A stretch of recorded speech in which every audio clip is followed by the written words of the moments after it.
Hello, hello. How's it going? Welcome, welcome. Today we are doing a Christmas keyboard. A Christmas keyboard. Very exciting, I know. Let's see if we can get this to actually stay up. Ooh, come on. You can do it. Alright. That's good enough. Alright, so today, like I said, we are building a Christmas keyboard. What does that mean? Well,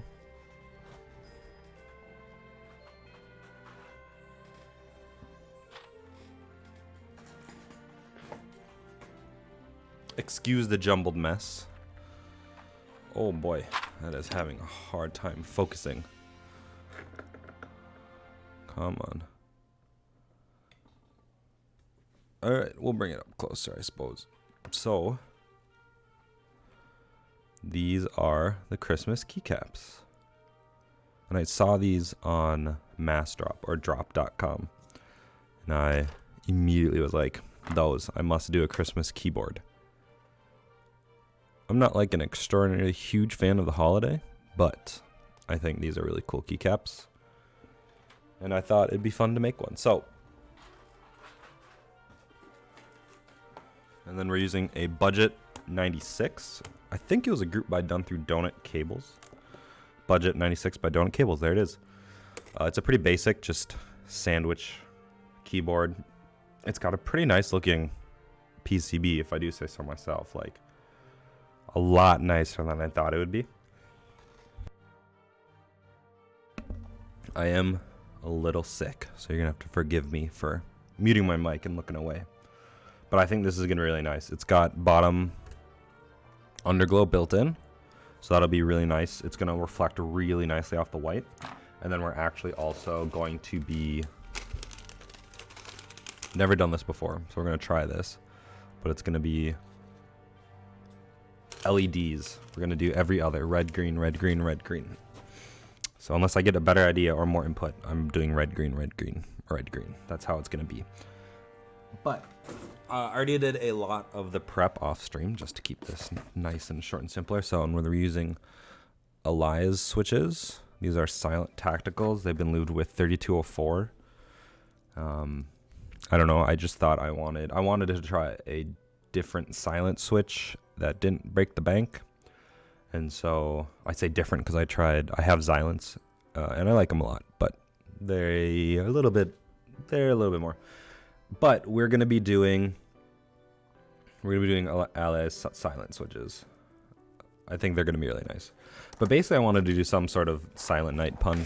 I don't know. But truth be told, originally you're gonna get burnt oranges, but box burnt orange. But instead, we're doing silent switches because you can do Silent Night or some Christmas pun. I don't know.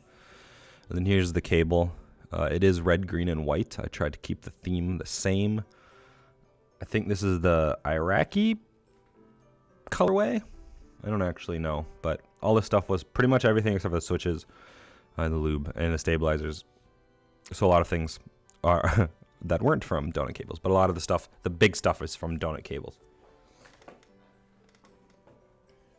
But for now, we're gonna have to do some modification of stabilizers. We are using a bit of jumbled mess in terms of stabilizers. Most of them are the kind where you don't need to clip the legs, but a couple of them are. And there's only one set of screw-ins, which I'm going to be using for the space bar, as I feel like that's the most important stabilized switch. So,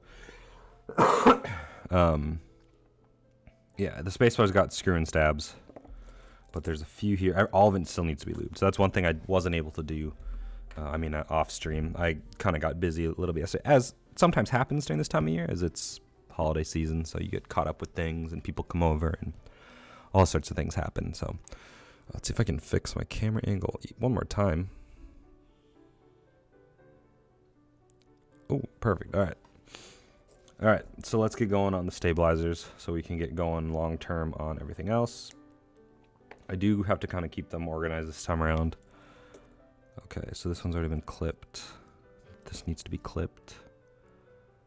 This needs to be put in correctly and then taken apart and lubed. This needs to be here. This needs to be here.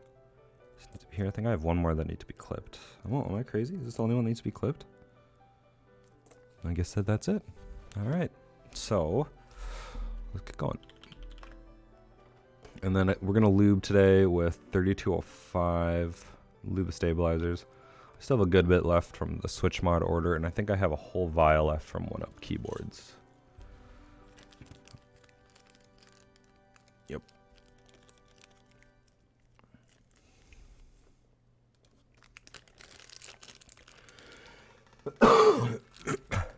Oh, there it is. Ooh. Oh, I hopped onto my Twitch. Oops. Okay. So you're good. You need to be clipped. Let's grab our clippers and get rolling.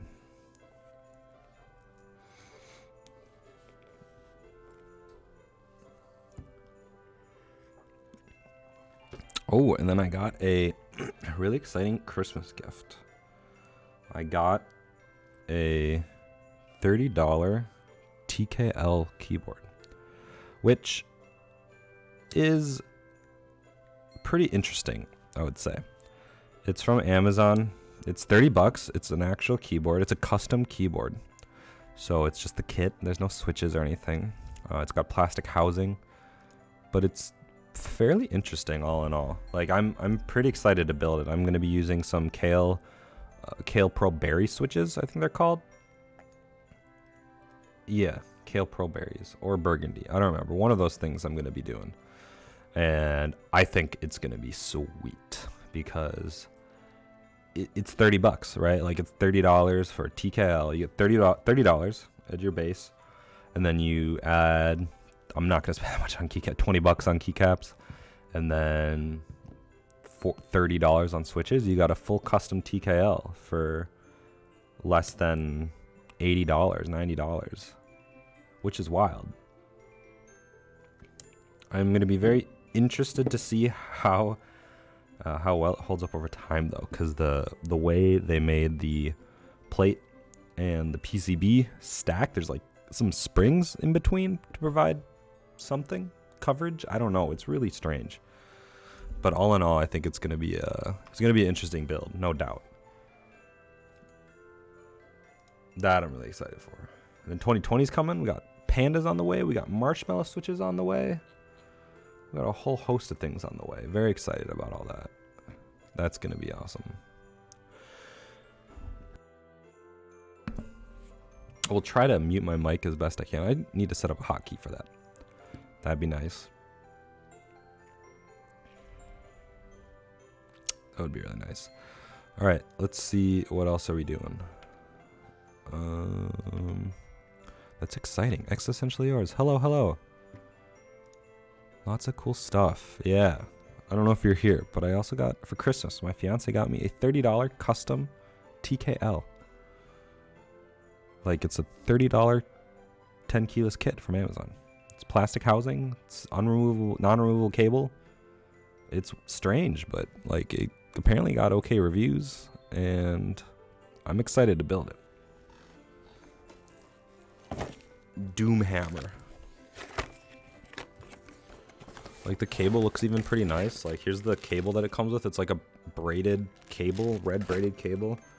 It's got a plastic housing. Like I'm actually unironically very excited about that one.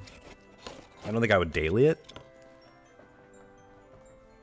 but I do think it's pretty dandy. Gonna be putting some Kale Pro berries in them. I think that's what they're called. Could be wrong. How's your holiday season been? Yeah, no doubt. They are clip-in stabilizers, and I have issues silencing those as best as I can with like screw-in stabilizers. But maybe that's just me still being a noob, but you know, practice makes perfect, right? or something along those lines. Oi, cat, get out! Oh, no, no.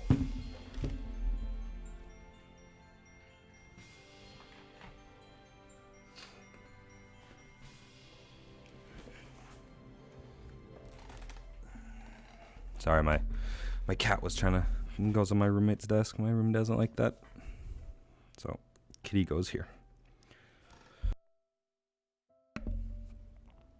Nice. Are you one who celebrates Christmas as many do here in America?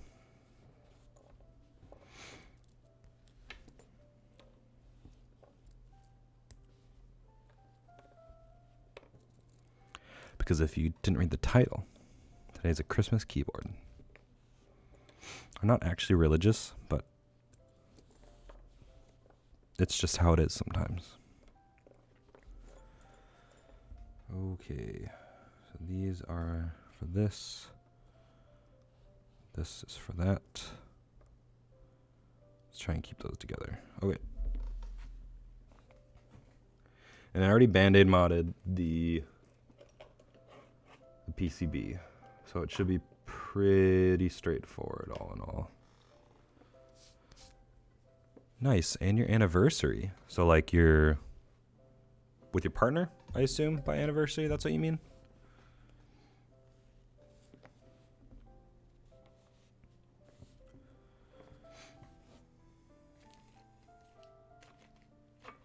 That is awesome.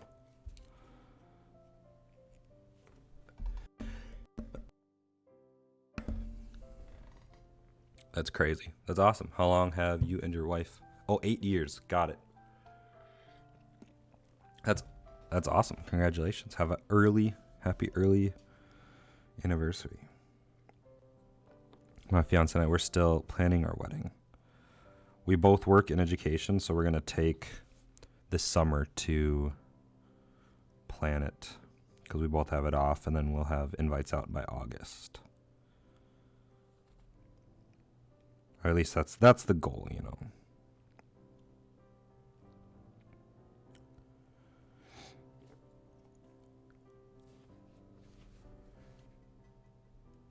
It would be great to get everything done by like July, but I know that might not be realistic. I don't know. We'll see.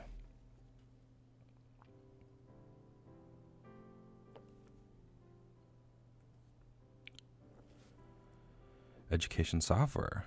Oh, very nice. Like, do you do textbooks software? Either way, very cool. Yeah, I'm a big fan of it. I'm actually going to school currently to become a full-on teacher. Right now, I'm just a special education paraprofessional, which is basically teacher assistant, but we're called paras, apparently. Apparently. Ha ha ha.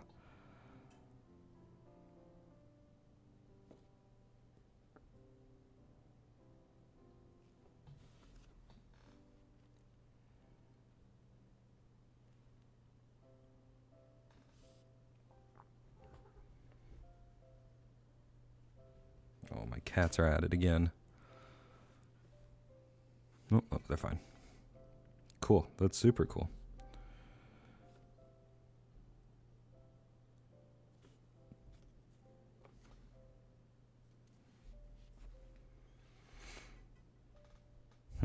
That's crazy.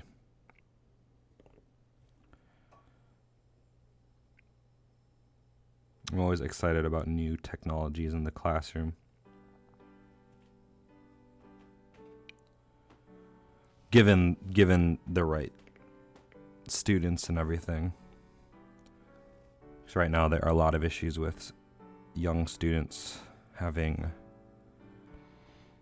some would say, legitimate addiction problems to electronics.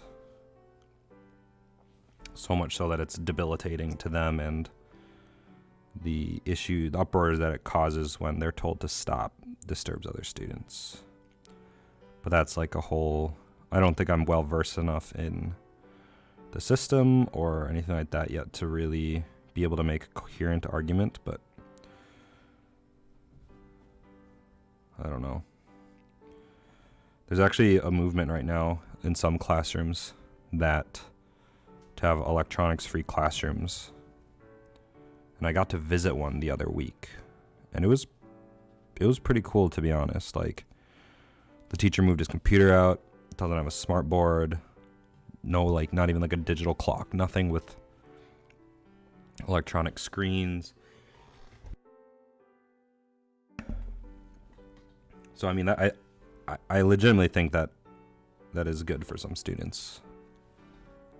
Yeah, for sure. I mean, that's how like everyone is right now, because it's the point where school systems, they can't say, hey, we don't use technology, because they would just be laughed at.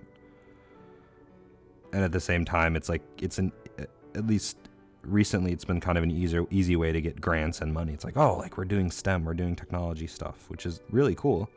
Like kids I work in elementary school, kids in my school district, or in my elementary school, they do like frequent coding and programming courses and lessons and everything. And we have someone that comes in, and we have one of our teachers as a specialist in that particular field. And so like she goes and, you know, every once in a while she gets a sub for her own classroom, and she goes around to each of the other classes and teaches appropriate levels of basic coding or more advanced coding or whatever.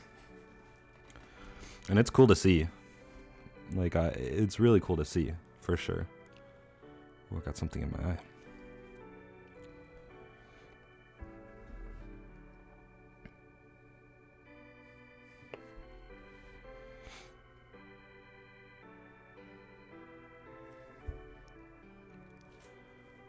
Ooh, dang.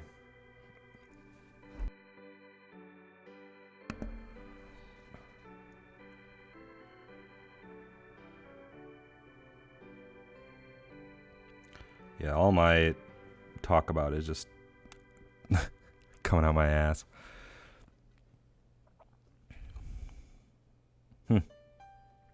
Yeah.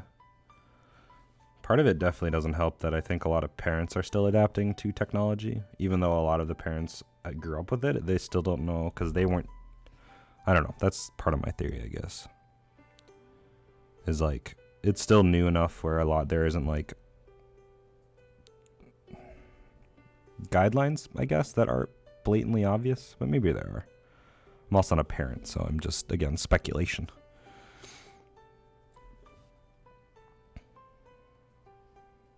I know there's like, kids shouldn't use screens or blah, blah, blah before a certain age, and it should be restricted or stuff like that.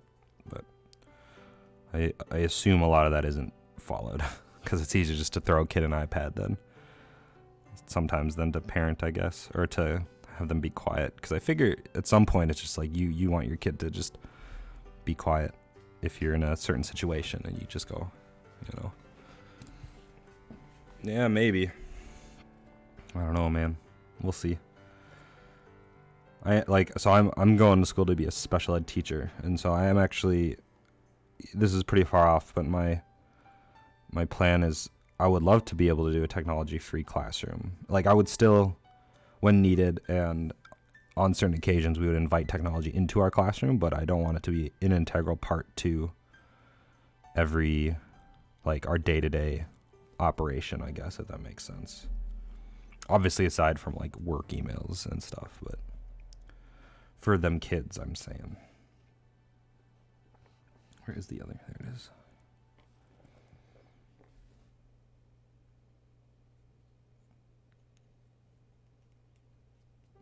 Well, we're almost out of 205 in this nice little switch mod container.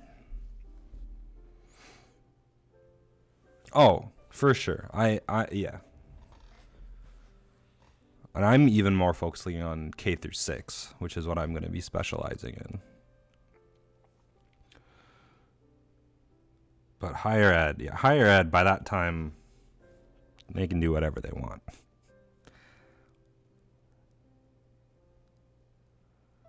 I think it is too valuable of a utility to exclude it from higher education, like technology. Whereas with younger kids, I don't know if it's necessarily a necessity. But again, disclaimer, I'm just talking out my ass more or less right now with some faint experience.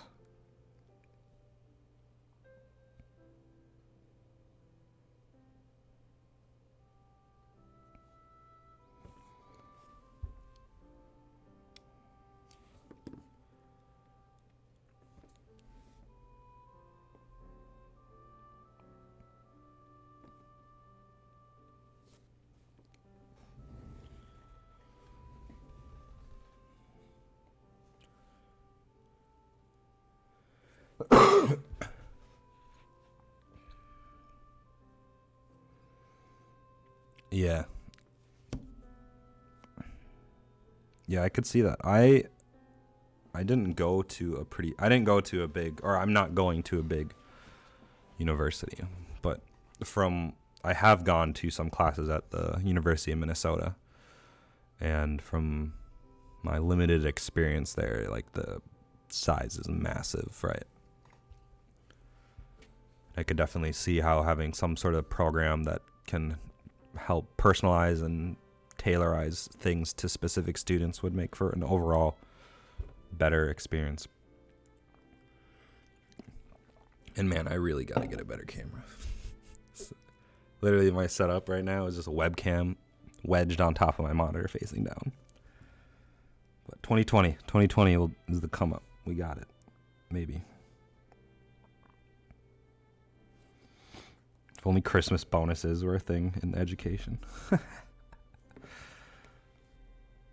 Well, maybe it is, but definitely not in public school, and definitely not in elementary public school. But I knew that going in. Or I know that going in, I should say. I have faith. Me too. I think 2020 is going to be awesome.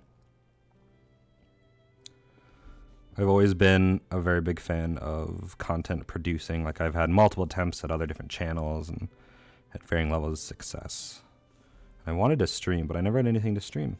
And so now I really enjoy the process of building a keyboard. And streaming's pretty fun. I've met some cool people so far.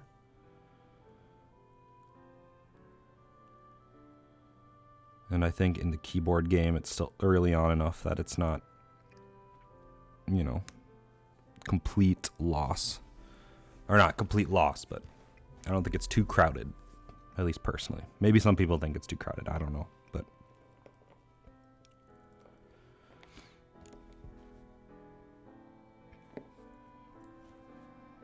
got a lot of good stuff coming. Got my first few GMK sets on the way. Or I guess on the way. They're still in group buy. I got a cool, I think I'm getting a stacked acrylic 60% at some point in 2020. I think they said 6 to 8 weeks from end of group buy, which was I think last Friday.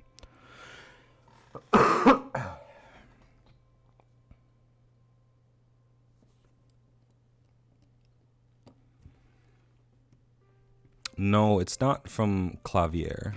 I don't know if that's how you say his name, but not from him. It's called the Perry V2 or something like that. Maybe it's not stacked acrylic. Let me see. Yeah, Perry V2 round something. Oh no, it does look like stacked. Perry V2 acrylic isolation mount HHKB. And I'm probably gonna put the marshmallows in it. The thick thock marshmallows. So I guess, and as far as my sets go, I got DualShot. It's on Dixie. It's a PlayStation themed one. Originally, I'm probably gonna put it on my Alice right here, like the acrylic Alice. I have a theory it's gonna look good on it, but I could be wrong. And if it's not, I'll just keep this whatever set on it. And then actually, Yugo. I know they are struggle bussing real hard to meet quota. But I actually like Yugo, and I hope they make it. Like,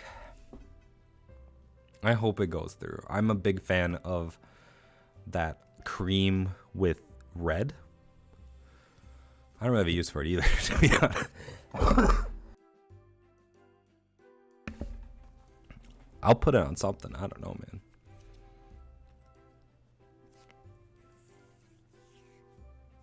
Yeah. I don't know. We'll see. And I think the Yugo desk mat is dope. That's one thing I think, independent of the set. Like, if the set didn't exist, I would be all on board with that, with the desk mat. Not the Vista or the Buzz. Oh no, these are the ones. Those are Ursa's. Never mind. The Yugo desk mat. They're like little, reminiscent of that carpet. I don't know if you know what I'm talking about. There's like this carpet that was like a city, and you drive your little Hot Wheels around it. I don't know. Maybe I know I'm not the only one that has it, or knows what that is. But it's very reminiscent of that, and I think it's really cool. I wish I hopped on Bingsu. GMK Bingsu would have been dope. But I was too conflicted at the time. Because my mom really liked Bingsu. And I think I don't know if you know it's a Korean dessert. It's like red bean and shaved ice, I think. And like other stuff. And I think it'd have been cool to build like a homage board. Even though my mom never really cared for keyboards, but, you know. I think it would have been cool. So I'll probably pick up some Bingsu if I ever see one on Mech Market or something. Ooh, that's going to look really nice. That's going to look amazing. Dang.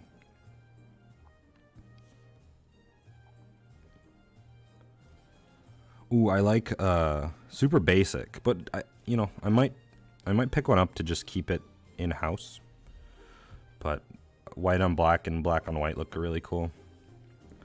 I know, is it the Key Company that's doing that one? They're like,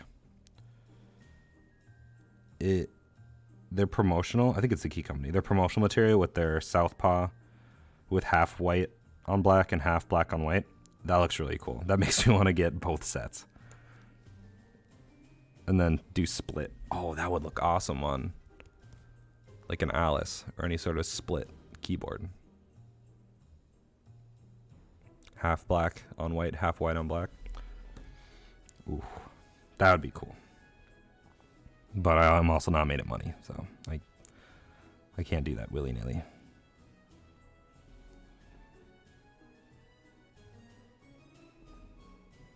So I'm at the point where I'd rather just buy more keyboard kits and cheaper key sets so I have more content. Strategically, that's probably a better buy than buying two GMK key sets, right? Or that's what I have to tell myself.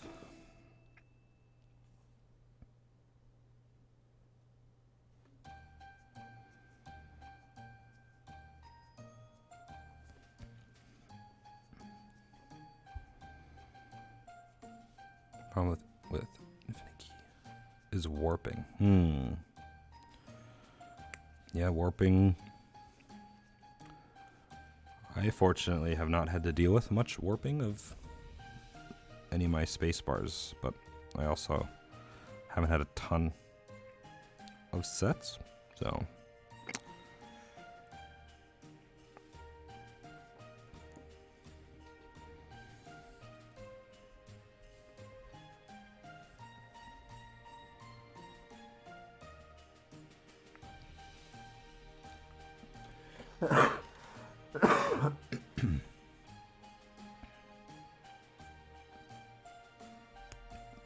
One thing that has happened to me since working in public schools is I think I get sick more.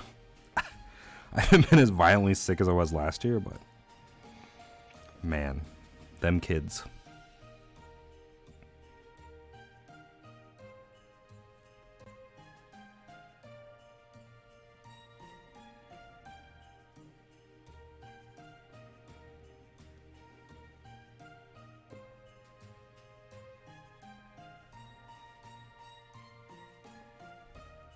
Although I think I did inspire one child to get really good at typing. So I'm not extraordinarily fast, but I average about 110, 120 words per minute, depending on the website. And once in a while, I'll pop into the 6th grade classroom and challenge anyone who wants to a race on nitro type. And so far, I'm undefeated. But there's one child in particular that is rocking like 100 words per minute. And he's pecking. He's pecking. He's like hunting and pecking. It's crazy. Like he's just, I don't even know how he does it. But I told him if he can hit me, if he can get like 100 words per minute in a race against me on nitro type, I'll build him a keyboard. Because I brought in some of my keyboards the other day for the kids to try out when they were typing. Light up keyboard, RGB. Very popular, as one would imagine with children and with many adults.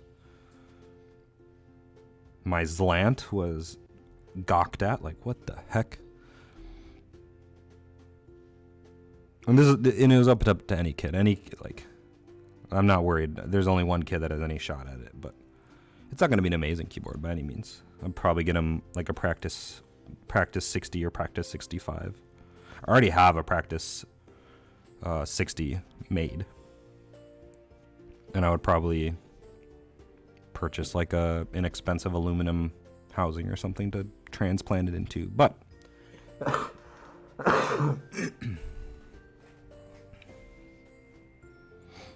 I thought it'd be a cool thing.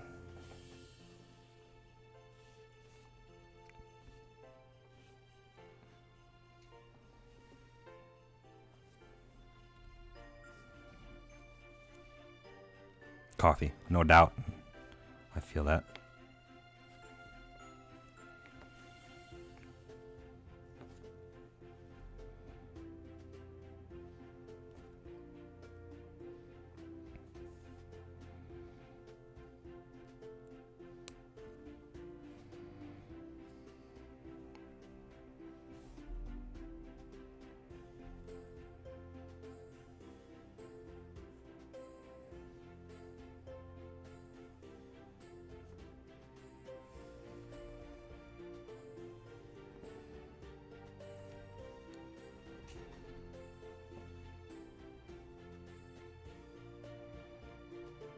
Ooh, what's happening here?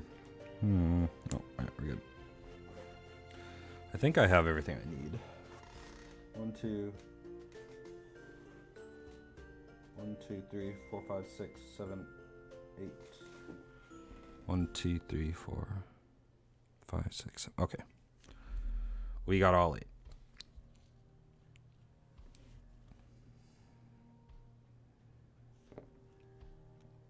I don't want to make the same mistake I made on the KBD75 I built the other day. Although I am a little bummed about that one. I had a brain fart. I forgot how time lapses work, sort of. I wanted to do a time lapse for like Instagram and TikTok, so I didn't stream it. And the time lapse did not turn out good. Because I was manually taking picture, putting my phone on, putting a switch in. Picture, switch, picture, switch. And it didn't turn out great. I forgot a key thing to that is keeping your framing similar as to not be too violently shaking from image to image. And so it does not look very good. And I could go in and if I edited every single one of those photos, which I might end up doing, to be honest, because I took a lot of photos and it might be worth it. Because I don't think I'm going to be doing a what do you call it? A time lapse of this build. I just don't think I have the mental capacity to remember to take each photo while streaming and talking. So we're going to have to do that on some other keyboard. But I think that something like that would push me over the edge of 5K followers. Oh, hello, Philip. Hello. Today is a Christmas keyboard for this Christmas Eve day. Very excited. Basically, ever since I saw these Varmilo keycaps on drop, I was like, all right, Gotta build a Christmas keyboard. I went all out. Even got myself some Christmas, a Christmas colored cable. No, it is not. It is some knockoff YMDK Amazon. I have the box somewhere, but my fiance got me some Amazon keyboard stuff. I say Amazon, I meant like from the website Amazon. So I have no idea the brand. It is some generic brand off Amazon, which is perfectly fine. That's what I had on my wish list. I put a bunch of keyboard stuff on my wish list.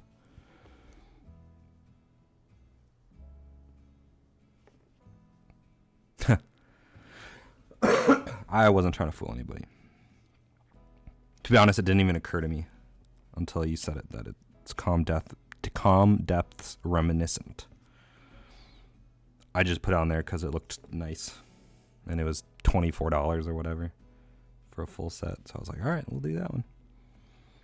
It's just a holdover until DualShot arrives, which is going to be going on the Aliaz whenever that ships in 2020.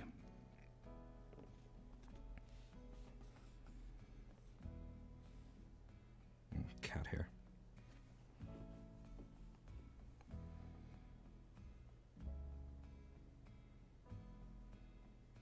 And then my fiance also got me a really interesting $30 TKL kit from Amazon. It's got a plastic housing. It's got a red braided cable, non-removable, but still interesting. And there's like there's some springs between the PCB and the plate for like cushion. I don't know, but it's going to be interesting. I'm actually unironically very excited about that one. Just for $30, like, how bad can it be?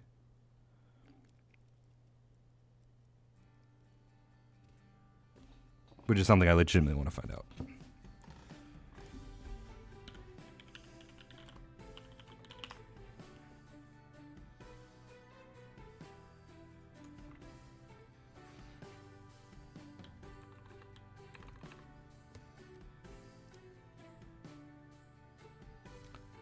Creams.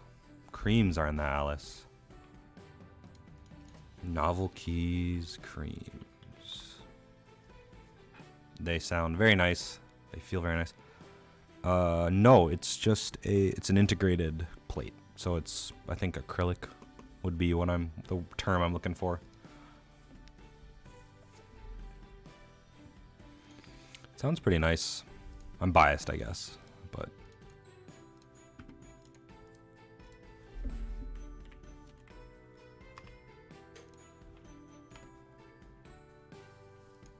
like here is the exact one with the keycaps added on originally, but I decided I wasn't well versed enough with the layout to go without symbols, because normally on most keyboards I can do just fine without any sort of symbol prompts on any of the keys, but I was having issues typing in some of my passwords because I just don't know the layout well enough yet. It is mini USB, yep. It's a Project Aliaz PCB with a switch couture acrylic Aliaz. I like it so far. I'm adjusting to the layout a lot better than I thought I would. I'm not quite at the same words per minute as I can reach with my Zlant or some of my other boards, but I do like the sound. And that's my thing. I think I can type on pretty much anything as long as it sounds good. So I don't have a huge preference when it comes to switches currently. Although I guess you would say linear, as most of my stuff is linear.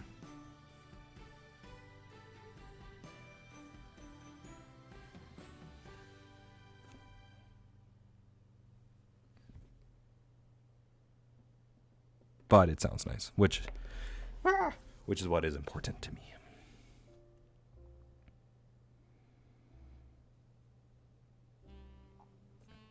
I am doing a brass plate for my pandas whenever they get here. I'm probably going to put the pandas in the Lynx 50. I know I've potentially talked about that before, but Lynx 50, that I'm all on board that. I've signed up for the group buy. Whenever that goes live, hopefully I get an email soonish. But 40% are probably my favorite style keyboard. And I think the Lynx 50 addresses all my problems with 40%, even though they are my favorite kind. They just have all the punctuations, which is the big thing that I need easy access to, because I do a lot of writing.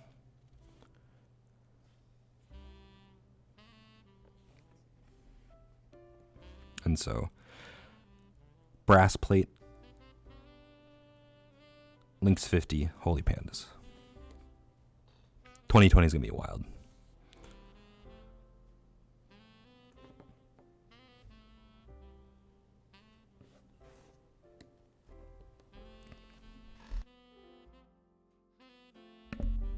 Definitely need to build myself some sort of a macro pad. And then have just a mute button. Boop.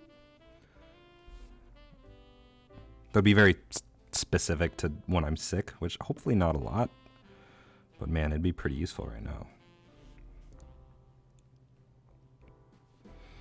Oh my gosh, and then I did a stupid. So I've been posting a bunch of keyboard stuff on my personal social medias. And I got hit up by one of my buddies who is in like an OSU like club, or like OSU. He has like a, I don't know if it's ironic or if it's serious, but they have like a esports Discord thing. And they play a ton of OSU. And he hit me up, like, hey, can you build us like 2 key OSU pads? And I'm like, I don't really have to build them. I just have to buy the parts. He's like, yeah, can you do that? And I was like, dope. And so I ordered the parts from KRE Public. Took them ages to ship because I didn't pay for any sort of fast shipping. And I unboxed it. And I was looking at the parts. And I apparently just ordered the housing. Just the housing. And so I had to order. I just felt so bad. I made them wait so long. I was like, yeah, it's gonna take a long time, guys. And they're like, that's fine. So I offered refunds. I just paid them. I just charged them for parts pretty much. And so I was just like, I'll refund you, but you might have to wait another month for the PCB to get here. But they said they'd wait, so I guess they're waiting. I don't know, man. I mean, OSU is a pretty fun game.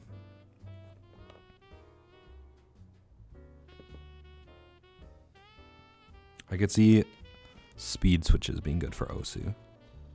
With the short throws. That's what I preferred when I played. I didn't play a lot. I played very briefly and very poorly. And decided, game's not for me. It was fun to play around though, because I mean, it's a free game. There's a bunch of free beat maps with like other genres of songs. So me and some of my buddies who are a big fan of hip-hop try to find fun hip-hop and rap beat maps. It was interesting. I do like the multiplayer aspect's actually pretty fun. Because I mean, it's like I said, it's a free game. You can get a bunch of people in there and you all just clack away on your keyboards for less than 5 minutes. I don't think there might be OSU songs longer than 5 minutes, but my fingers would get tired probably by like minute 2. It's a lot of clicking you got to do in OSU. But I'm sending them a variety pack of switches, not in like compensation, but I was going to do it anyways. But they're going to get a bunch of different switches, lubed and unlubed. Some C3 tangerines I had extras of, some silent reds, silent yellows, gat yellows, gat reds, stuff like that. Silent gat reds, I can't talk right now.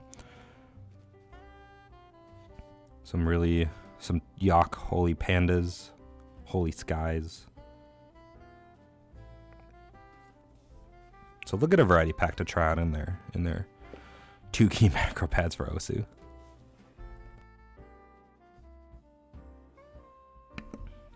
Oh, man. The sneezes. They're getting to me, man.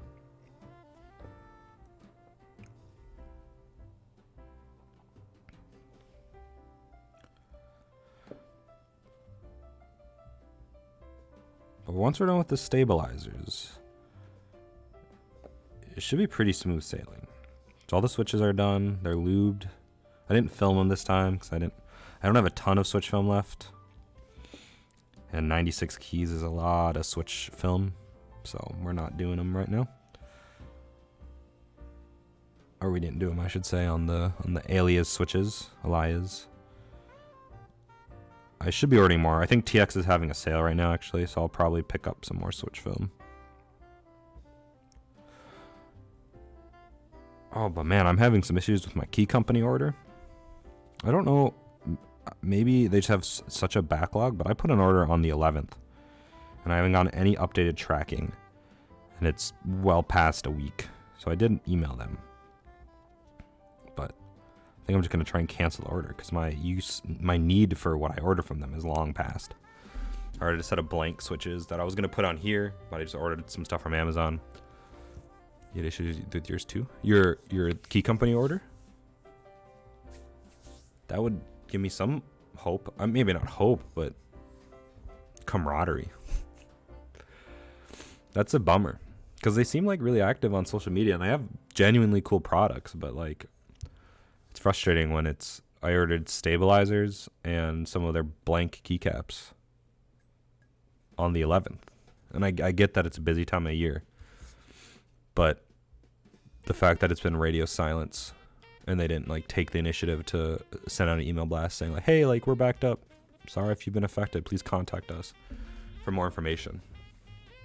Look and see if I got a response yet. I doubt they're working today, I suppose.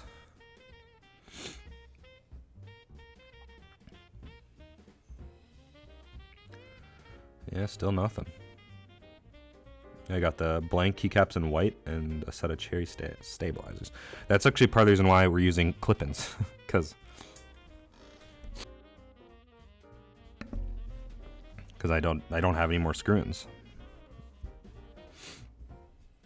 Okay, so I think cool. So we're in the exact same boat.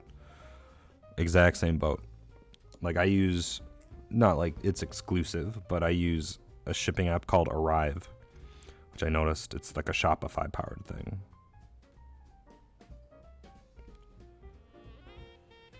But yeah, I have the same like order confirmed, info not provided, order confirmed on the 11th. So I emailed them today. If I hear back, I'll let you know. And if they give me some sort of reasoning to what's happening.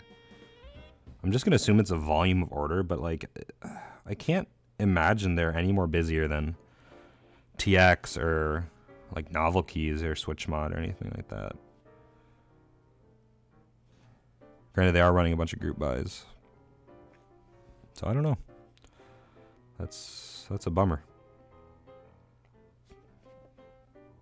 But I am glad I'm not the only one. But I am sorry for our shared misfortune.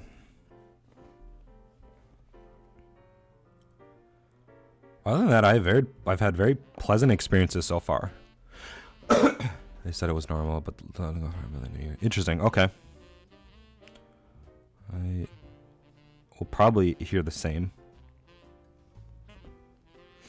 Do you know is it normal for this time of year, or is this just normal for their shipping? Because if it's normal for their shipping, I don't know how I feel about that. Because I mean, everybody else I've used has shipped in a very, very timely manner. TX, Switch Mod, Novel Keys, 1UP.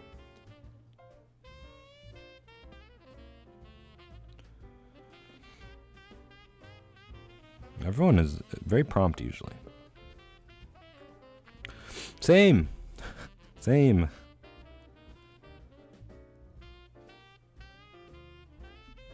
here, man. So I requested that they cancel my order if it hasn't shipped already. Because I could definitely just use the $50 right now. Not that I'm strapped or anything, but it's just been so long. Like I said, my use for everything that I ordered is long gone. Maybe not long gone, but it's now. And like I would love some screw-in stabilizers, but that's not happening now.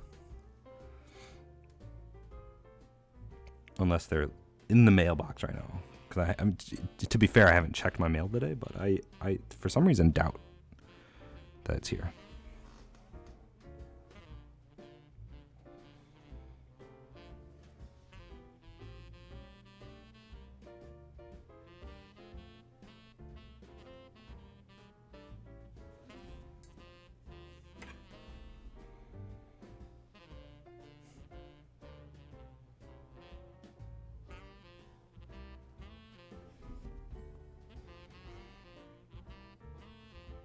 Maybe they're just having an off month or something.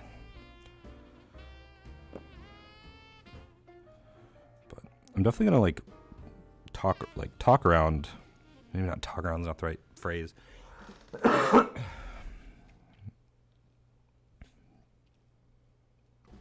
Ask around, I should say, and see what other people's experiences have been with the key company. Because, I mean, damn, they got a nice looking website. I'll give them that. Probably my favorite looking website out of all the keyboard related websites. Like, I don't know if it's based off of a colorway, a specific colorway, but they're the TKC, the key company GMK set I would buy. Just for the colorway, I think looks really nice. Okay, almost done with the stabilizers.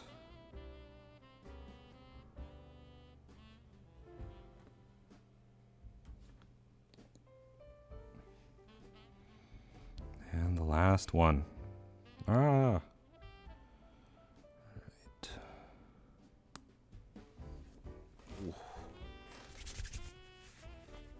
I'll wash my hands, I'll be right back.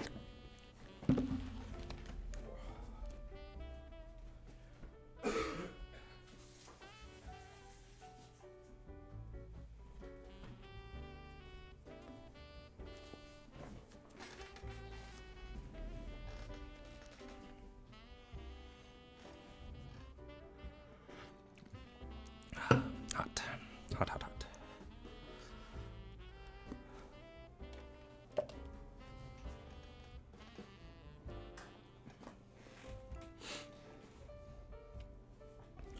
Oh, I do also have to locate screwdrivers or screws, I should say, for my one screw-in stabilizer.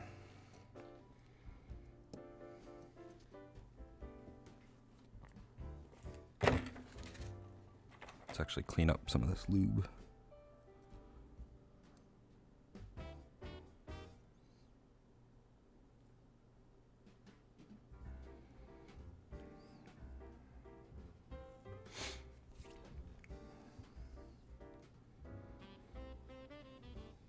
Did I leave any? I think these might work. I hope so.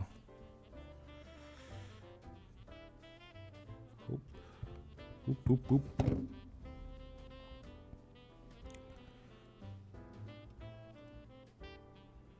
Let's see. All right, both sides work.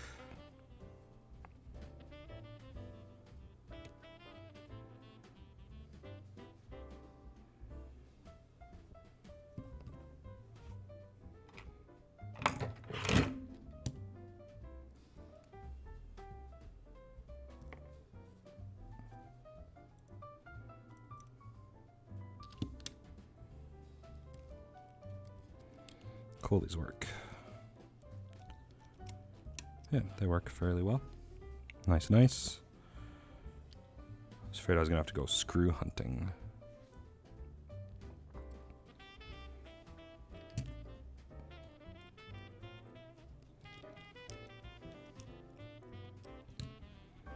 Everything else is just clip-in, so easy sailing the rest of this, in theory.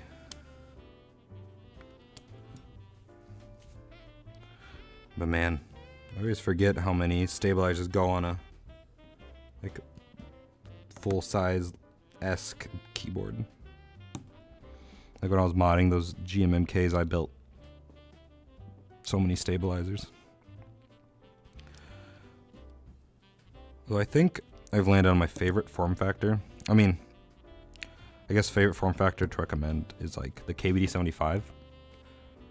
Not to like seem like a shill, but I think it offers a good value, good price point. Hello, usually lurk. Glad to see you keep stream today. Thanks. Oh, hello, SD13. Yes, so today we are keep streaming. It's a Christmas keyboard today. I appreciate the comment.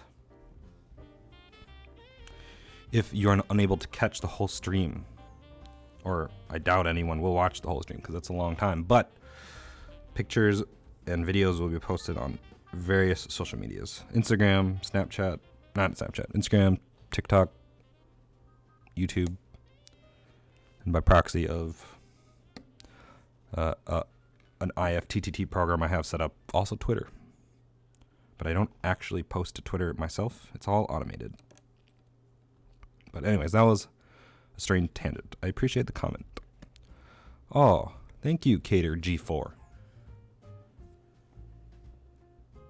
I wish you a Merry Christmas as well.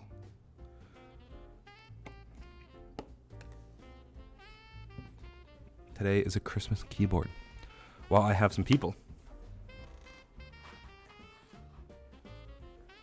Forgive the jumbled mess, as I did drop this and I did my best to put it back. But this is our key set today. Our keycap. You got like Santa and his reindeer. Got little presents. This is by Varmilo. This was on Mass Drop about a month ago. I just saw it and I immediately was like, Christmas keyboard. It's happening.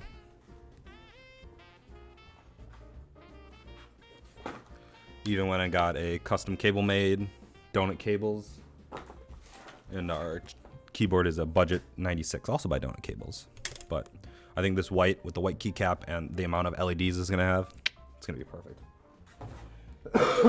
And then we're using Aliaz silent switches, lubed with 3204.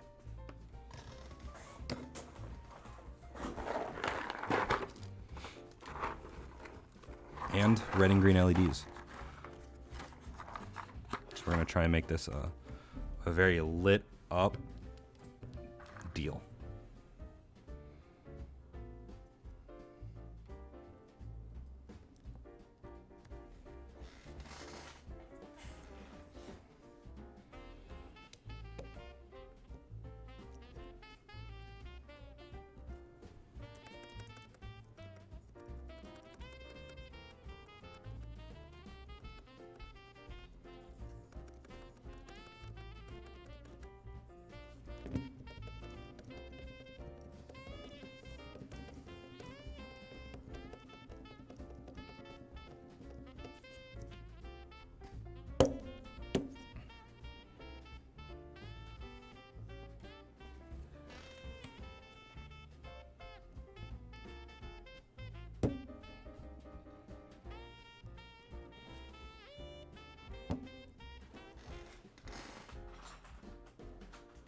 Oh. I love these green ones. Varmilo, I know they're not watching, but nice job on this key set, keycaps. I think they look awesome.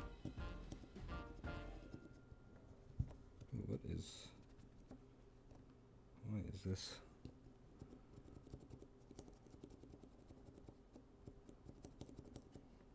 Oh, I don't think it's seated all the way. Ugh.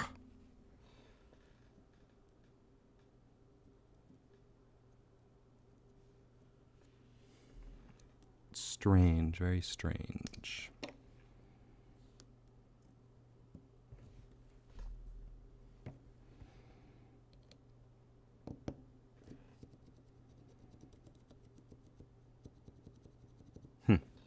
All right, it's all good. False alarm, false alarm. Man, who were these people? Oh, we got Christmas music. Let's see. Vocals? Is that too distracting? I don't think that's too distracting. I think it's good. Plus, then I can sing along, and you guys can hear my wonderful, sick. I hate being sick. Oh, just the worst. Just the worst. Oh, all right.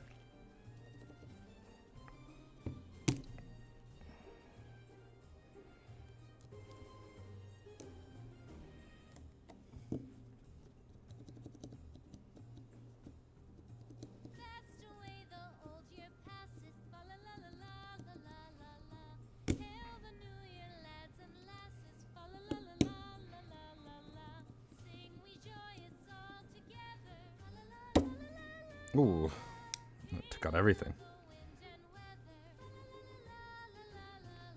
Oh boy.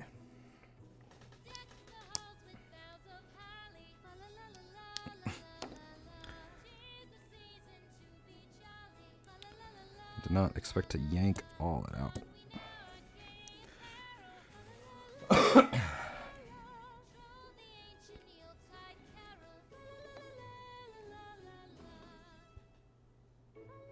All right. This is the last one I'm going to test because I really don't care how good the number one sound, to be honest. This is, again, this is pretty much just going to be a decoration piece once a year. Around this time of year, if that wasn't clear, as this is a Christmas keyboard. Ooh. Just stabbed myself. Maybe this is too distracting. I'm getting distracted by this. It's hard to talk. We will find something else. Let's see if we can find Mr. Snooze. Let's go look at his most popular. I'm hoping one of them is Christmas.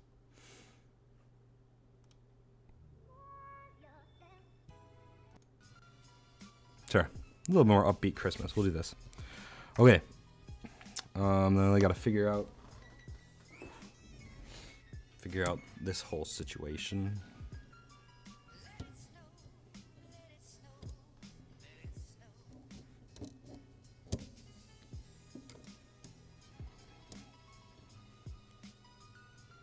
I'm a little concerned about.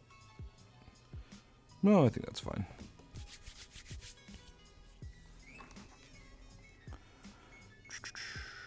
It's coming together a lot quicker than it has in the past, which I guess is attributed to a lot of off-stream prep.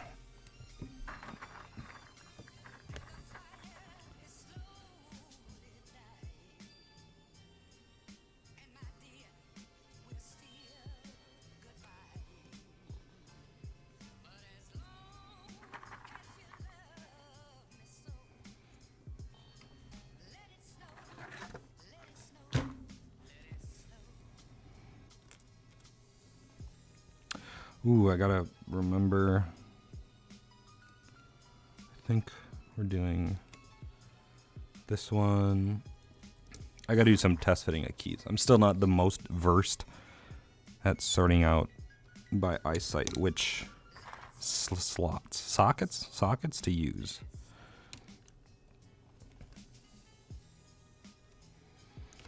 All right, let's do a test. So we do that one. I think I have to scoot that one over. Actually, let's fit our space bar.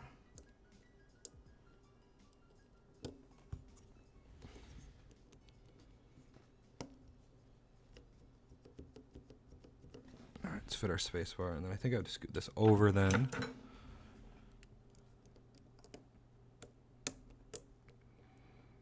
Ooh, that's not good. I just opened the switch. Not mean to do that. Oh, that appears to be slightly. That's fine. It's fine.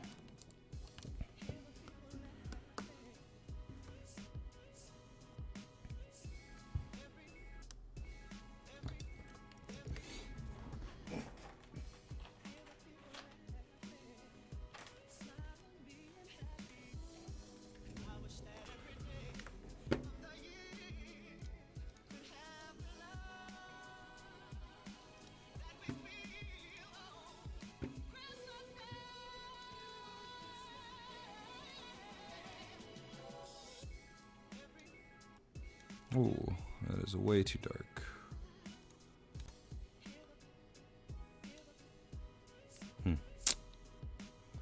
Well, we'll have to deal with overblown things right now.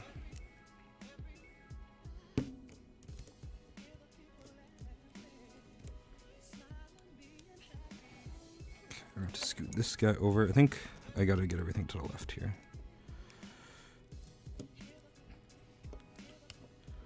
I think that's what I gotta do to fit everything in. Yeah. Yeah. Everything's gotta go over one space.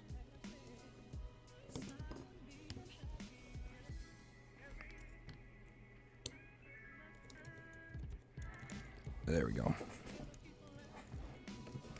It's not that I press these buttons that often, but I'd like to have everything nice-ish looking.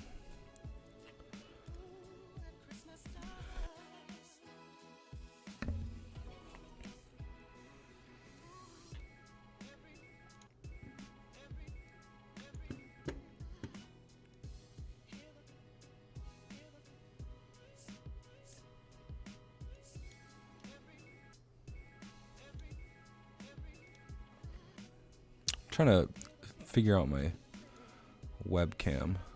Okay, focus. We don't need autofocus. Actually, we'll keep autofocus.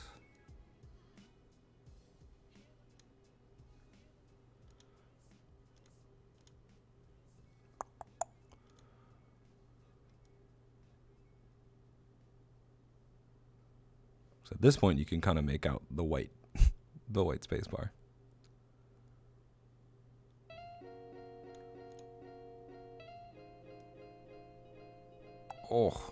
Oh. Yeah, let's just cancel all that.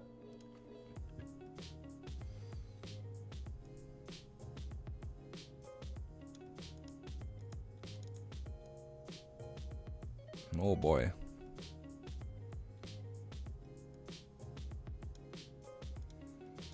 I guess we'll go with that for now. Looks slightly better. I don't know. Whatever, I'm not gonna worry about it. We're just gonna keep the show rolling.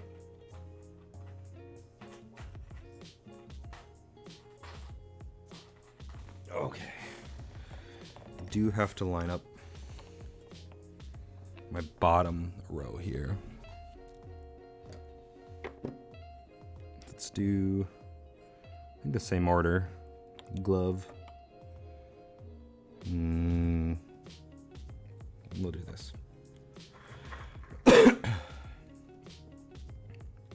I had it lined up before. I don't actually know what order we're gonna put it in. Looks good.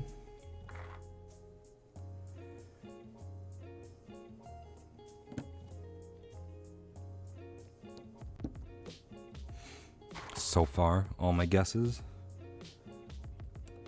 correct. We'll get this, then we'll do this.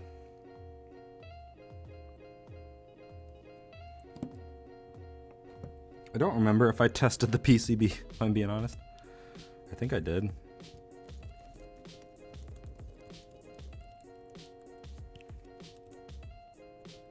The switch seems really rattly. I think the actual whole housing is wonky. So we're gonna save this one for last if we, for some reason, desperately need a switch. We shouldn't. I ordered 100. So in theory, I should have 4 extra. In theory. Okay, but can't actually keep these on here for now because we're doing through hole LEDs. And man, these keycaps are not very big. So this is gonna be one bright setup.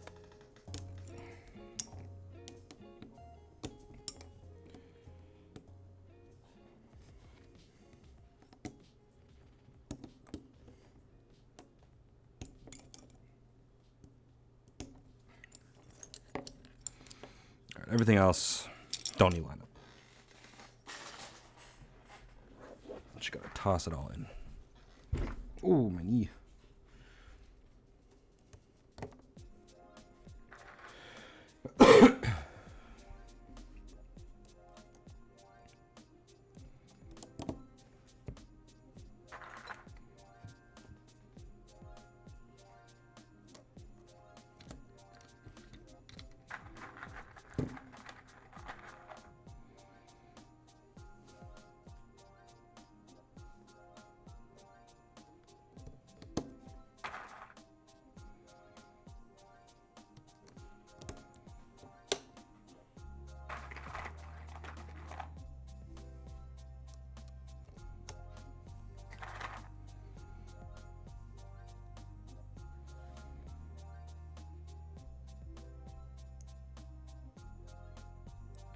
That's one thing I have not been doing. I need to check all of my switches for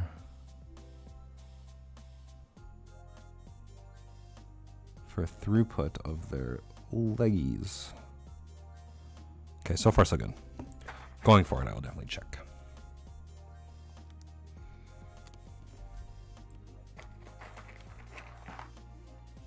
Could probably make a time lapse out of this. Won't be the greatest quality, but I could still do it. 2020, another reason 2020 is gonna be great. Is camera upgrade.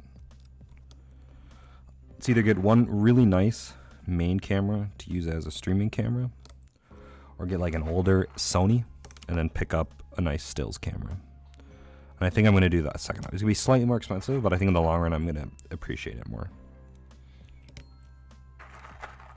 Just have the an A5100 as permanent streaming camera. And I know I probably shouldn't do it, but I'm a sucker for Fujifilm X100s. And boy, the 100, because I had an X100, and X100 was nice. It took I liked the color science. It had a nice form factor, very unintimidating.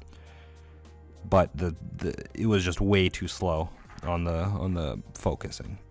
And I have pretty bad eyes, so I do rely pretty heavily when I take photos on the autofocus of the camera. I'm new to the hobby and just wanted to ask you if any tips for soldering. Ooh, it's a lot easier than you think it is. So far, I find it very difficult to mess up. I'm sure it can go south very easily. Aside from kind of like the generic tips, like heat up both the contact pad and like stem of the switch. I don't have the greatest camera. I don't know if I can actually show any of it, but so obviously, there's let me see if I can get a pointer. So you have right here, oh no, you have right here, you have the stem of the switch and then the contact pad. You want to try and contact both at the same time. And then essentially what I do is this is actually turned on now, but I hit the pad, I hit the leg, and then I feed solder basically onto the very tip of my actual soldering iron. And because of how, I don't know the proper term, heat induction, I don't know, it basically just kind of sucks all the solder down from the tip over the contact pad, and it coats everything. Once you get it down, it is pretty easy. It's just intimidating. You just got to go for it. If you don't have anything to solder currently, and you want to go all in on learning, at the risk of sounding like a shill, Canon Keys has a keyboard kit called the Practice line. They have a Practice 60 and a Practice 65, and I actually have two in-house currently. But the Practice 60 is pretty cool because it is upgradable. It's a standard size. But basically, the Practice 60 comes with two PCBs. It comes with one that you actually solder everything to, and then it has an extra one that it functions as the base. But basically, you have to solder twice the amount. So it's great for practice because not only do you have to solder each individual contact pad to the stem of the switch, you actually have to solder each diode, which normally on most PCBs are like already built, but these aren't the same diodes. But you take these, you pop them through each of these holes for every single switch, and you have to solder them all in. That might be something to look into. It is a little bit more work because you do have to flash, like, see this thing in here? It's like an Arduino, so it's a little tiny computer, and you do have to flash that separately. You kind of have to know your basic way around a computer terminal to execute some commands. But for soldering practice, it's amazing. I've done that one, and then I have another one under my desk that I'm going to be doing a Practice 65, which will be an LED build. If I can find it. Yeah, so here, I didn't actually finish soldering it, but this is actually, I can show you. So the Practice 60, you have to do each of these, the vertical ones. So like this one, that one. So you have to solder all of those. and that actually is what completes the PCB. These horizontal ones are for the LEDs. And so basically, if you complete the full setup with LED per key LED, you have to solder three times the amount of a normal PCB that you get that's already like pre-put together. Or you can just get, you know, whatever $40 PCB from whoever and do it yourself that way. Basically, TLDR, it's not that tough. I guess I did have the advantage of coming from working on cars quite a bit. Maybe not just growing up, but I've done a ton of car work. Lots of, not a lot, but a good amount of like radio. I've installed a ton of radios, a ton of audio gear in cars, so this is home row. This is home row. So tab. What's right here? Oh no, that's. I know that was a pretty long rant. I don't know if that helped or not. I don't think I actually gave you any tips now that I think about it. Don't breathe in. Don't breathe it in. I don't.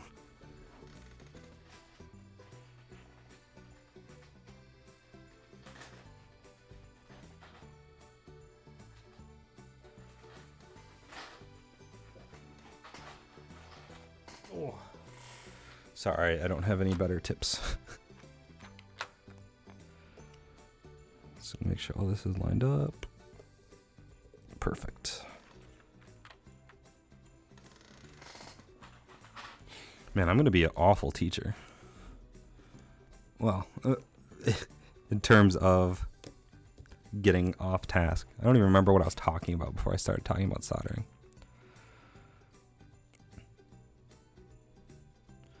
Oh, good.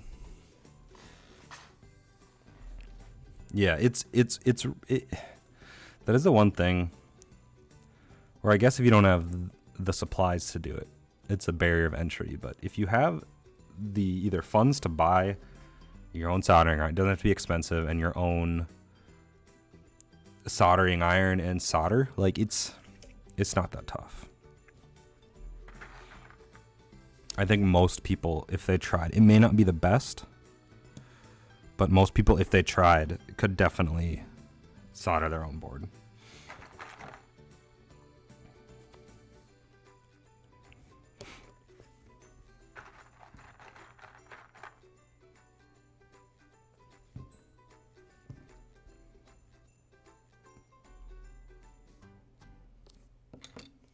What are you thinking of building?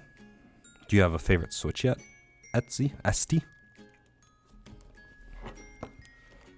And how did you find my channel? Out of curiosity. It's been interesting to see where people have found my stuff recently, because I've recently started posting to TikTok. Doing okay there. Actually, by far my best platform so far. But are you a linear type of person? Do you like tactile? Clicky? You still figuring it out?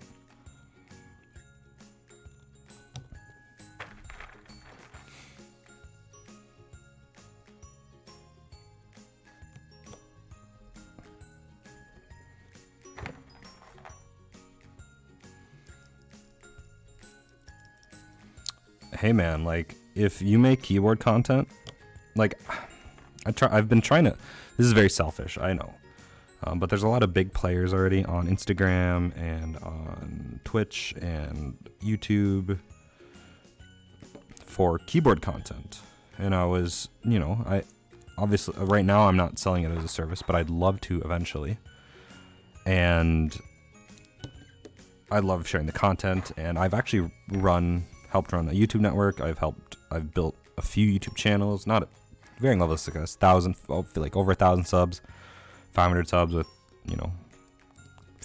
handful of 50,000 plus view videos, and it did fun, and I enjoyed it, and I enjoy it.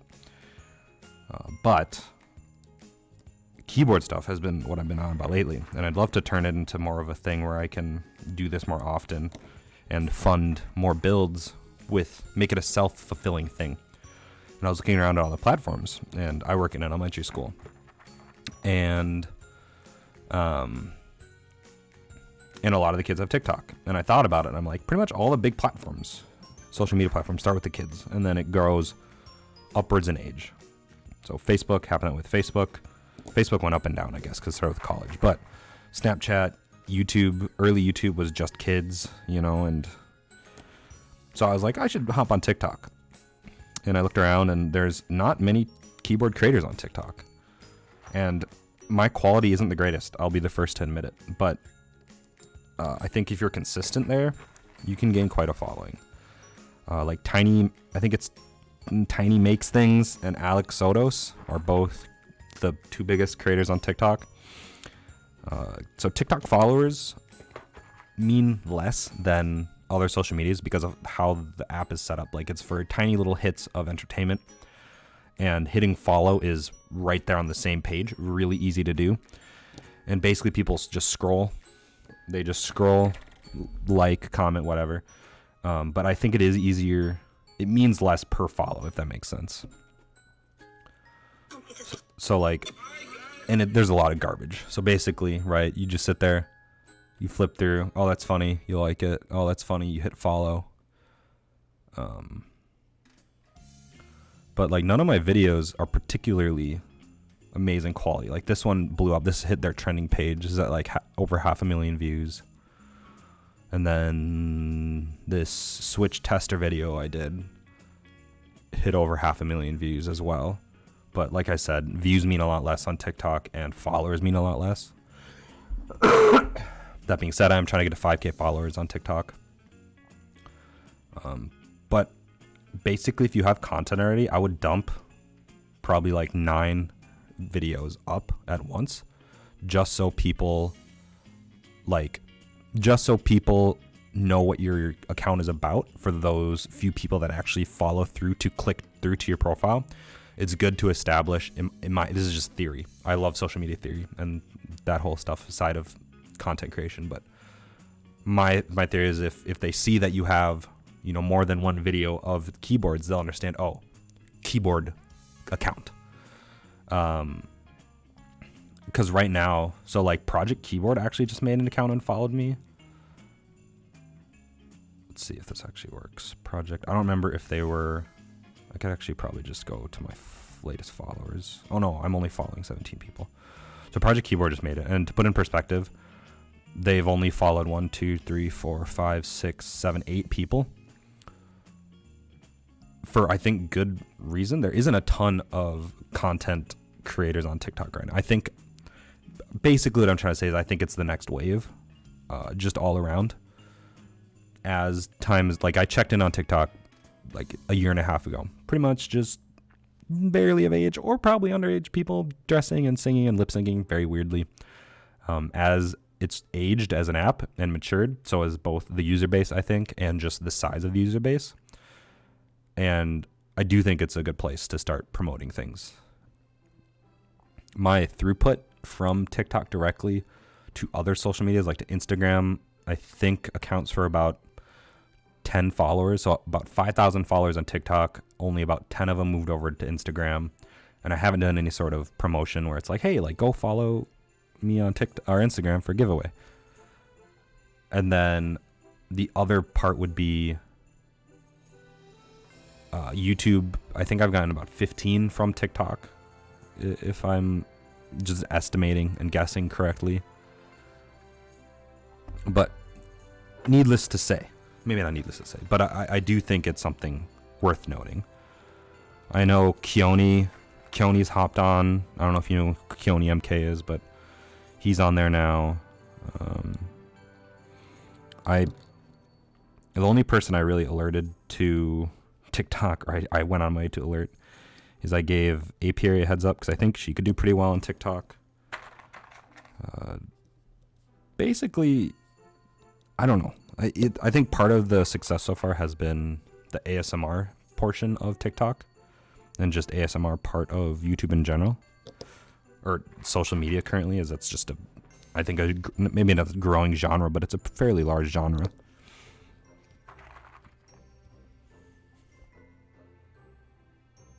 But get on before the wave, man. Yeah, I'm sure. Could you link? I apologize if I should know your channel, but would you mind dropping a link in the chat?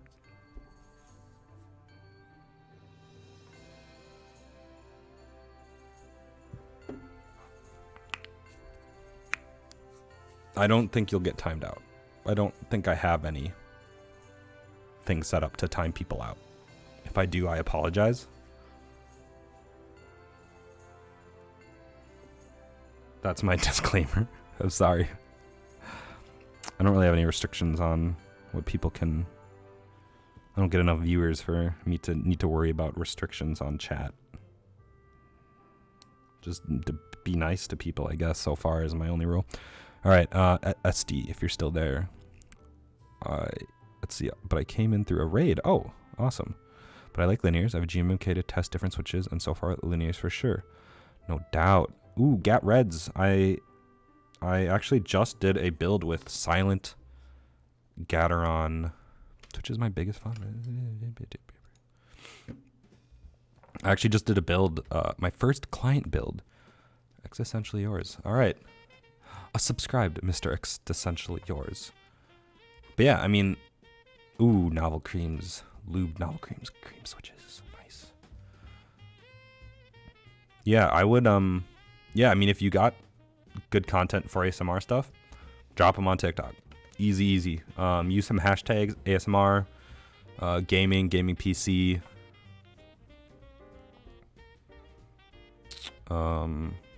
Eventually my Twitch name is going to change to keyboard_scraps. I was amazed that I got Sam_Kim, but it's just more coherent brand-wise to have the same thing everywhere. And so we're moving to keyboard_scraps because Sam_Kim is taken on most platforms. But we're keyboard_scraps on TikTok if you wanted to follow there, keyboard_scraps. And at SD, yeah, on my first commission build at SD, I used Silent Gat Reds. And I like the spring weight quite a bit, actually. And I just got a bunch of test switches because I'm going to make a follow-up to one of my better TikTok videos. I got a bunch of the Gaterons, and I really like the weight of the Gateron Reds. And the yellows, and the clears, silvers, whatever. I'm not too picky, I guess is what I should say. But I don't know if SD's still here. I talked too much about TikTok, I think. I scared him away. But SD, if you're still here, and I'm checking, I'm going to see. Otherwise, my words will fall upon, maybe not deaf ears, but... Oh, SD's still here. All right, SD. The GMMK, I think, is a great value, especially the full size. I've built 2 GMMK full size for people who wanted a nicer keyboard for their office or for their home office. And they basically got a full size with lubed switches, Band-Aid mod, and lubed clip stabilizers for $150 at most. But I am a big fan of the GMMK. It's amazing to me that the full size and the 60% are the same price, bare bones, $60. No good. Oh, no worries, no worries. I really want to do a build with matchas. Not necessarily. I have like 10 matcha switches I bought just to mess around with. I really like the aesthetic and the fact they're named matcha. Matcha green tea is probably my favorite hot drink, besides plain coffee.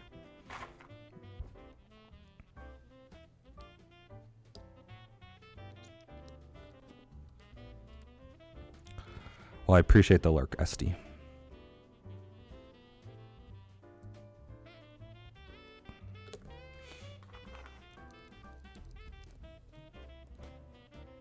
I've never done a LED keyboard build yet. And I think the LEDs I bought will work. We'll see. Oh, but I don't... Yeah, I mean, it's really easy to mod them. You don't even have to take apart, but you take out so if this is your GMMK, take out this, and then get like some tweezers, and you just tweeze the top and bottom of each, and you just like pop it out. Real easy to do.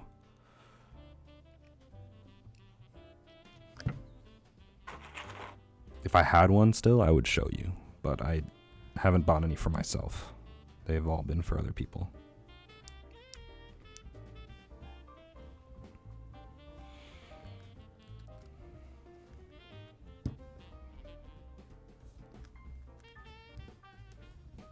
Why aren't you going in?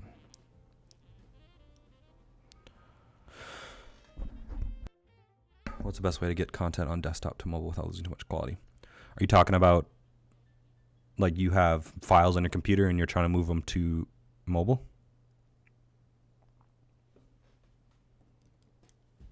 I assume that's what you mean.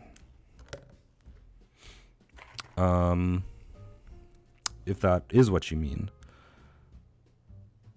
I would, well, I mean, in theory, a direct connection, like if you have some sort of phone that you can plug in and drag and drop directly to the file system. Yeah, you can do it from mobile. So what I do, it's probably technically not the best, but in my mind, TikTok already compresses stuff a lot. And so also all right, so TikTok can handle horizontal video, but it creates some big black bars, right? And so in theory, because this is taking up such a small amount of the screen, it's taking up, it's a more condensed image. So even if your video quality is poor, it's going to look better like this than if it was the same video or the same video resolution except vertical like this, because this is more stretched out. That's my theory.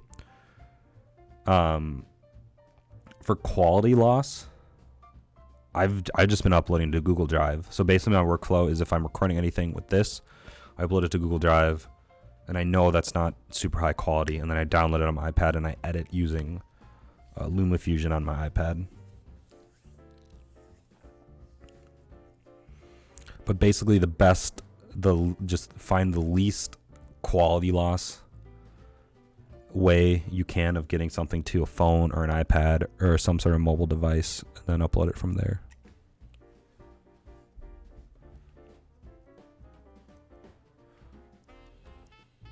You could potentially try an emulator for TikTok uploading. But even before TikTok, my workflow is already pretty heavily based around mobile, because I would just upload to, I edit everything on my iPad. I have a macro pad I wanted to build for my friend, the PM16A, which is from Drop. Sorry, almost forgot that question. All good, no worries. Yeah, I think a macro pad would be a pretty good place to start. Just thinking about it, because it's like a lot less switches to solder. That's part of the reason why I went with the 40% for my first custom way back. I'd say way back, it was like 2 months ago. My Zlant. It's my baby. So I can find it.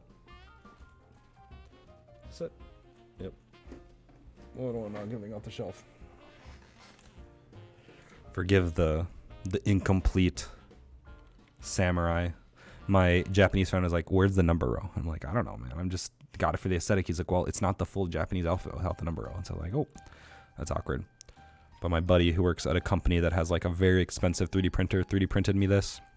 I do have to sand it and paint it still, but eventually this will be not a gross color. Eventually.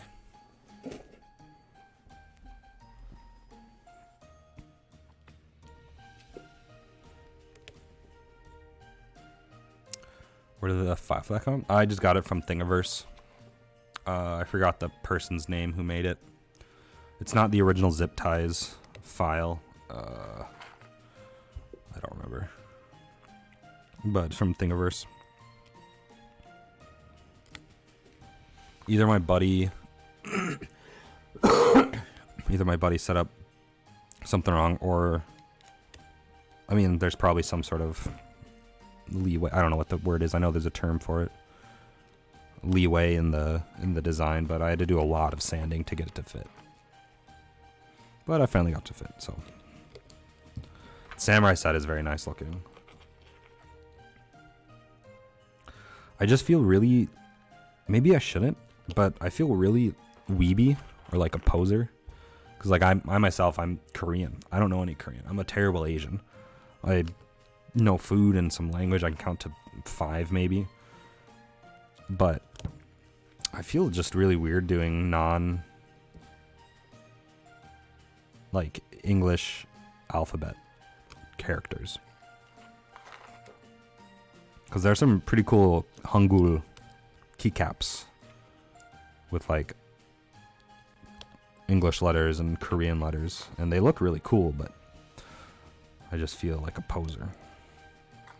But maybe I could get a Hangul set, and then it would force me to learn Korean. That's not true. I would just never look at the board. Ooh. The perfect amount. Am I insane? How many did I order? Oh no. So I ordered, how many did I order? I ordered 100. And this is a budget 96, so I should have 4 left over. Whatever. Alright, let's just verify all of our pokies came through. Nice, SD. Very nice. You probably know more than me. I took Spanish through high school. I regret not paying more attention because now I work in elementary school, and there's a kindergartner that only speaks Spanish. And we communicate using she goes, and I go, and then it's like, no hablo español, no comprehende. And she rolls her eyes and goes, baño. And I'm like, oh, I know that. Bathroom. You need to go to the bathroom. Yes, sí, bathroom. That's the extent of our conversations usually.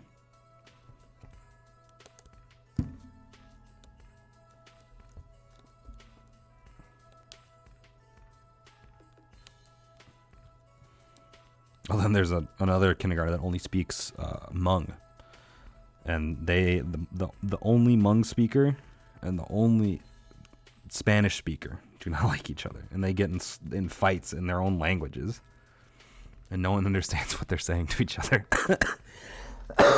It's great. But the little girl that speaks Hmong has actually made a lot of progress in English. I mean, she seems like she's trying. The Hispanic speaker does not seem like she's trying as much, but what can you do? They're kindergartners. Oh, all right. It's going along pretty well. Here, let's actually... Oh, hopefully this doesn't crash. But can't speak it. I need to work on that. Yeah. Same. Okay, I really hope this doesn't crash everything. Wait.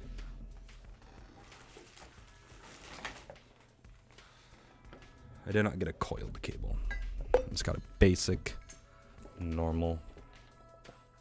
Alright. Oh. So bright. But look at this. Look, this is going to be awesome. Where's the bottom plate?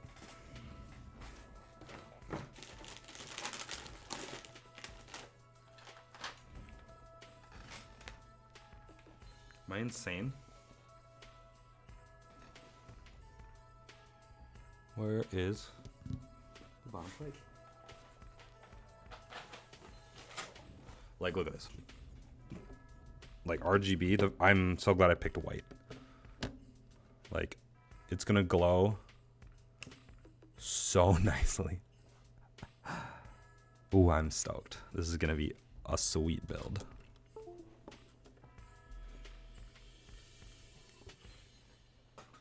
I'm gonna use this year round to annoy my fiance. It's not Christmas. Well, Christmas is a state of mind. Or something. Okay, don't lose that keycap. Alright. Let's try and reorganize briefly. Come on now. Stay.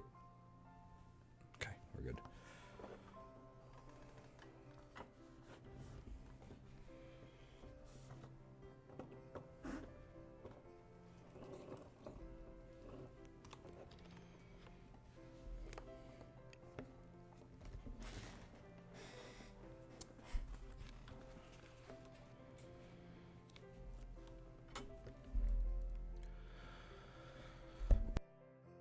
Yeah, it'd be like that, man. I was fortunate enough, so I kind of off topic, sort of on topic. I don't know. One of my good friends, he's half Japanese, but if you asked him, he's like me. Like, I would identify as Korean. I was raised by my Korean mother, so I identify as Korean, even though I'm half. But he is very Japanese. He speaks Japanese. He visits Japan every summer, basically. And the summer after he graduated high school, he's a couple years younger than him. His grandparents invited him and some friends out, and so me and a couple of my buddies went, and we had our we got to stay in his grandparents' back house because they have two houses. We stayed in downtown Tokyo. It was awesome, but this was pre me being into mechanical keyboards, and only recently have I discovered Japan has some really cool mechanical keyboards, and so I'm trying to go again. I doubt it'll be as cheap because it's not like I can invite myself to his grandparents' place, but definitely I'll try and link up with him and we'll hang out, and because he was my tour guide basically. We went to all the different tech districts. We went to Akihabara. Ooh, I just butchered that. We got to go to Hiroshima. We climbed Mount Fuji. That was pretty cool. That was tough though, because I was out of high school for years. I played sports in high school. Did not play sports after high school. Barely worked out. Oh, man, climbing that mountain was definitely tough. But, it happens. It was a lot of fun. I'd do it again. I'd probably work out more before the trip, though, if I knew we were climbing Mount Fuji. I mean, I knew we were climbing Mount Fuji before, but I'm saying if I go again, definitely would work out more. Because that's a tough climb. And it is funny watching the progression of, it's just how it is, there are mini convenience store stands all the way up to the top, and at the top there's a tiny village. But as you go up, things get more expensive. That makes sense, right? But a can of oxygen started at what would be $5 US, and then by the time you get to the top it was $15. Which again makes sense because the amount you're paying is proportionate to how long it took them to bring things up. But when I was climbing, my gauge there was this old man who was probably in his 70s, early 70s. And apparently every year him and his 5 kids made their pilgrimage up Mount Fuji. And whenever I saw them coming up the path from way down, I'd be like, oh, I gotta go. Gotta keep going. They were my pace. I had to beat them. Even though this dude was 70 and, still within shot of me. I don't know what that says about me. I know what it says about me, but I don't like thinking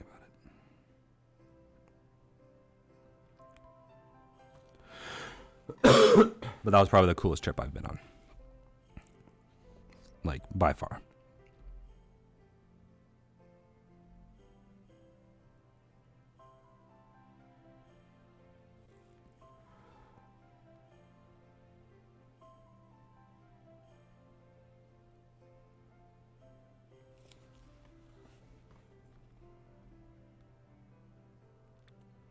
Still need to get some sort of fan diffuser. I'm probably just going to make one. Right now I just blow air out of my mouth slowly. But I was thinking, because I have quite a few friends with 3D printers, get just 3D print one, right? And then get little Arduino or something. I don't even think it needs an Arduino. Anyways, then get little electrical switch, make it USB powered, and just have a couple computer fans that just suck the air away or suck the solder smoke away.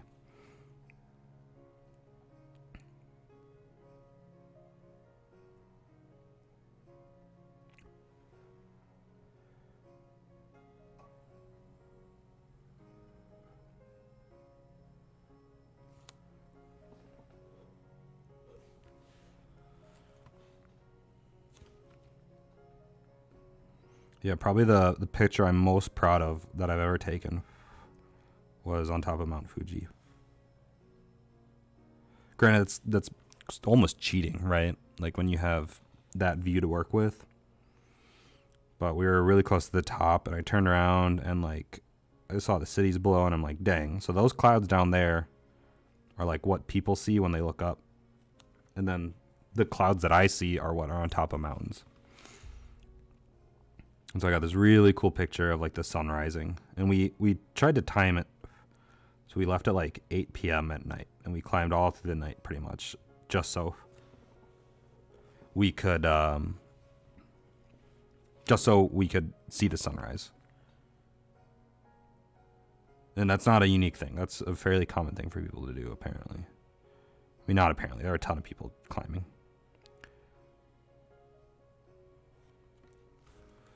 But we went to like a bar, like a hole in the wall bar in Hiroshima after. We took a train after we were on the mountain for like 20 hours. Anyways, when we got back, we got on a train to Hiroshima, and then we took a nap, and then went out to find some place to eat, and we found like this little tiny hole in the wall restaurant that had like seating for maybe like 9 people, and the whole thing was like a griddle top, and there was a bunch of like old Japanese men in there, and then they all looked to my one friend who spoke Japanese and asked us what we were doing and where we're from and what we were doing today, and we said, oh, we'd climb Mount Fuji, and they all like went like, oh, and like raised their glasses to us because they thought that was really cool that a bunch of like what potentially looked like foreign high schoolers, you know, climbing or in Japan, and so they thought it was really cool.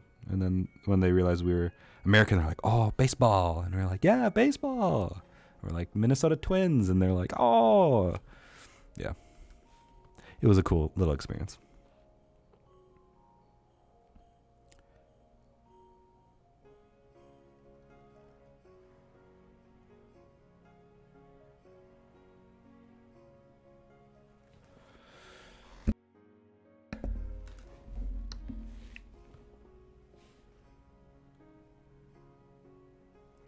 Oh, 11:16. Okay, we're making good time.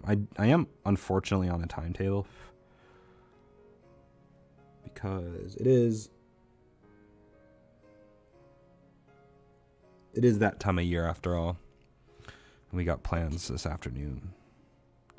I don't know how soon this afternoon, but we're going up to a northern Minnesota town to celebrate Christmas. So I need to try and finish relatively soon. So I gotta stop getting distracted with my talking to myself, essentially. But that's okay. I think I should be okay.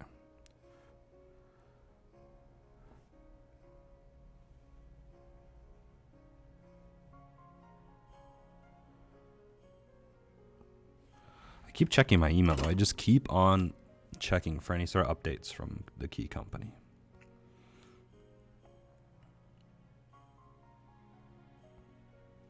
But I doubt. I'm assuming a lot of places took today off, which is perfectly fine, perfectly understandable.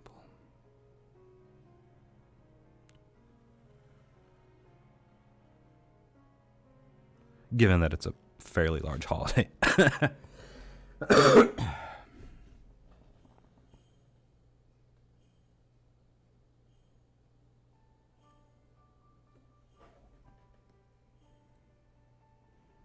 Only 90 more, 180 more solder points to go.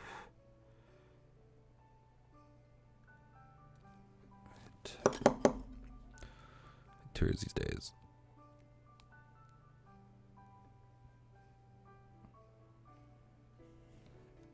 Mount Evans, Colorado. Yeah, I'm not a big hiker, so I was definitely pretty winded when I got to the top. But, like I said, it was really cool. Seeing the crater at the top, all that stuff, it was definitely worth it.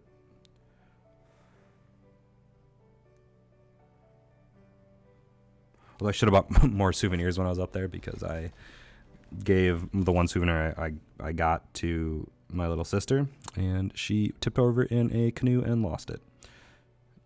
It was just a keychain thing that had like the date stamped. Like, on this day, I climbed blah, blah, blah mountain. We have a bent pin. Oh, I gotta be really careful. Is this the right one? Yeah, that's the right one. I don't want to break another switch, because I definitely broke one of the other. Oh, ooh, these do not. Okay.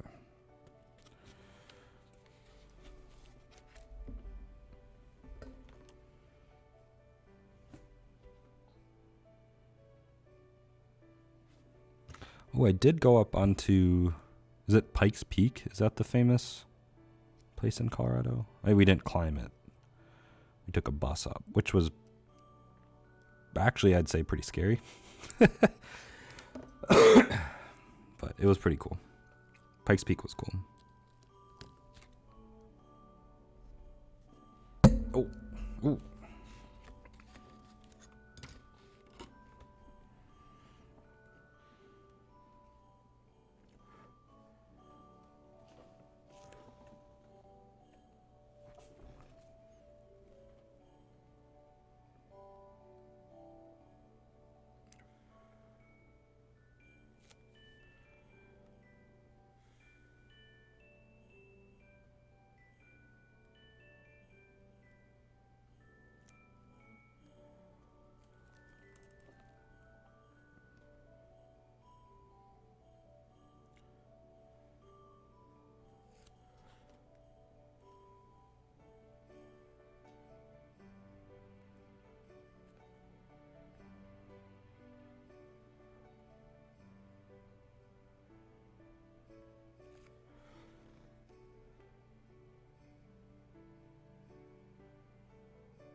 Oh, moving back.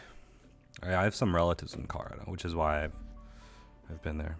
And actually, that's where I proposed to my now fiance, on top of Berthoud Pass, which was like meaningful because our first road trip was to Colorado, and we kind of just drove aimlessly until we found something cool, and that cool place was Berthoud Pass. And then, but I didn't know what it was called, and so we went there in this past July, and I had a rough idea where it was, and I guess I didn't know the name. I just looked up cool roads, and I picked the right one. But that's where I proposed to my fiance.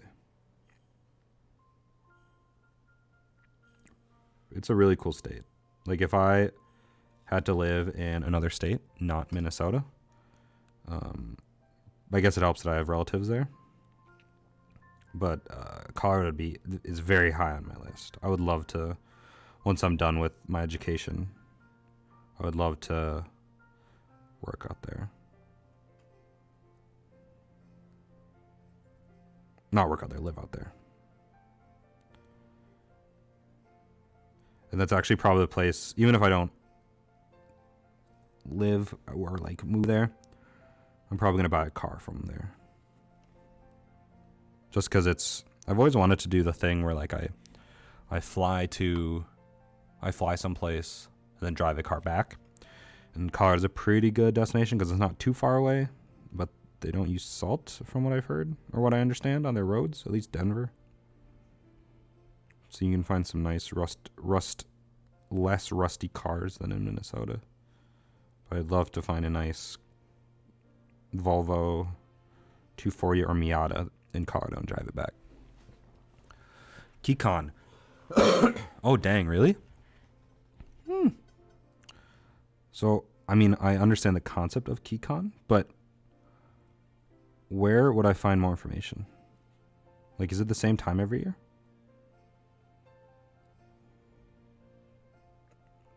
Because I would love to go. That would be wild. Especially because I have relatives there, like I said.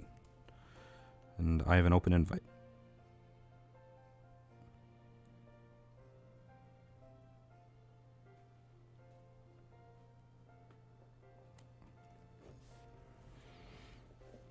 Because if it's during, like a... Ooh, alright. We gotta pause real quick.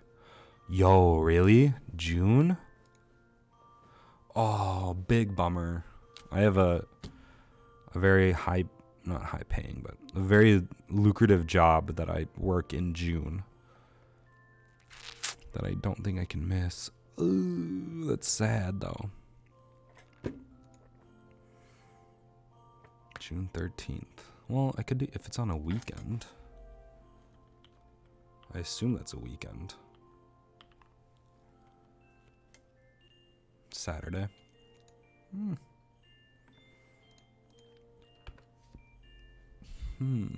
Interesting.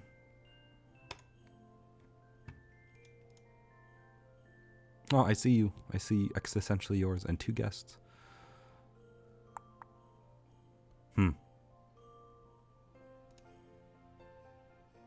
Definitely gonna pay attention to this.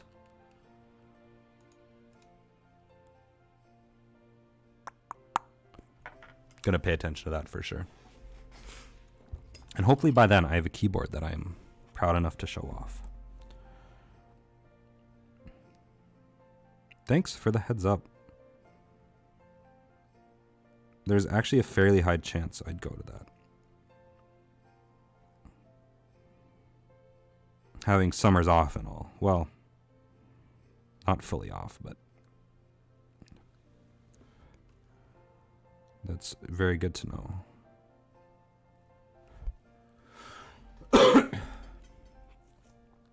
I have yet to go to any sort of keyboard convention. I don't know how big of a scene there is in Minnesota. I know there has to be a mildly big scene because, well, I guess that doesn't necessarily mean there is one, but Switchbot is based out of Minnesota, and in my like very first thing I ordered from them, Krelbit, I think. I don't know if he does the packing himself, but they sent along a MNMK sticker. Minnesota Mechanical keyboard.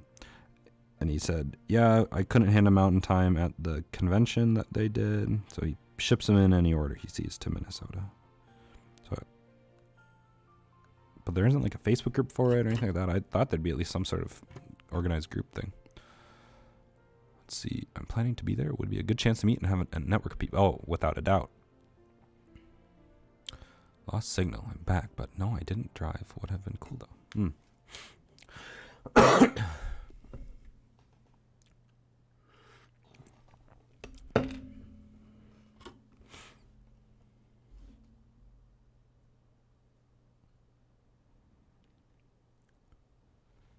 Yeah, I'm excited about the potential in mechanical keyboard, like content creation wise and networking, and because it's really intimidating starting out. I think in a lot. I haven't found it too intimidating starting out in the mechanical keyboard community. I definitely, obviously, can acknowledge and recognize that there are, I don't want to say fake niceties towards people, but I don't know. I don't know how to say it without sounding completely ridiculous or like a jerk, but I do think there is a lot of, in any community that's budding, and a lot of people are still jockeying for position and market share. I think there are a lot of overly nice fake people, if that, I guess maybe I'm being too cynical, but it is exciting to be in a community where I'm viewing that there is still a lot of room to grow, especially as someone who would like to create content on a more regular basis, but like everyone's Discord servers that everyone has, which is cool. I like that, and I get that they're trying to foster community and everything. But I don't know how to put it. I'll have to think about it.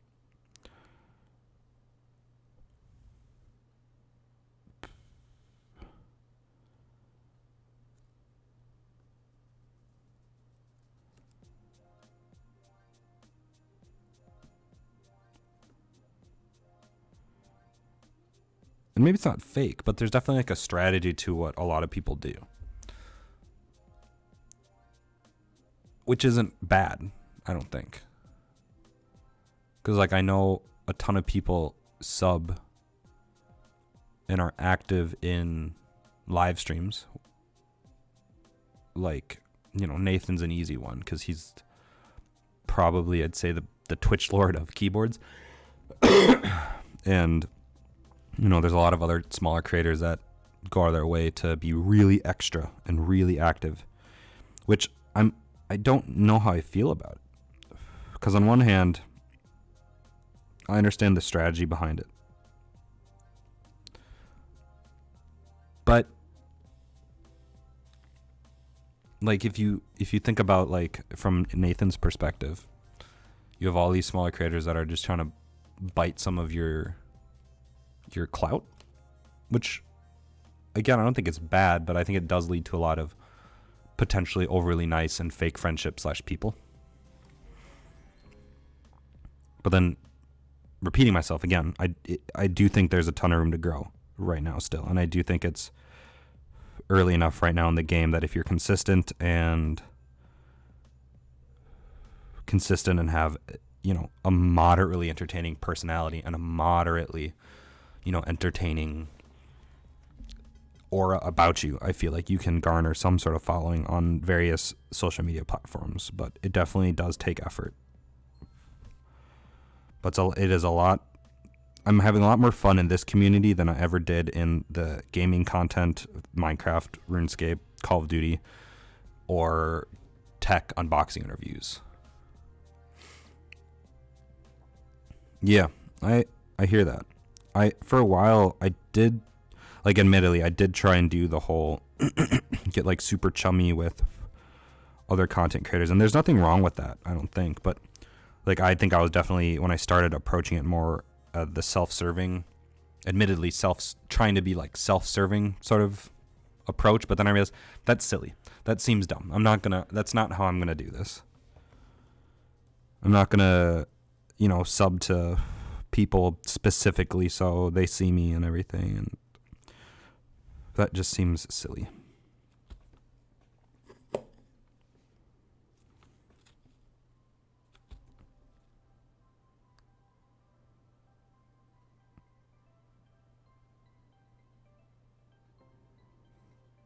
And like, if naturally down the line, you know, I do make friends with some of these people.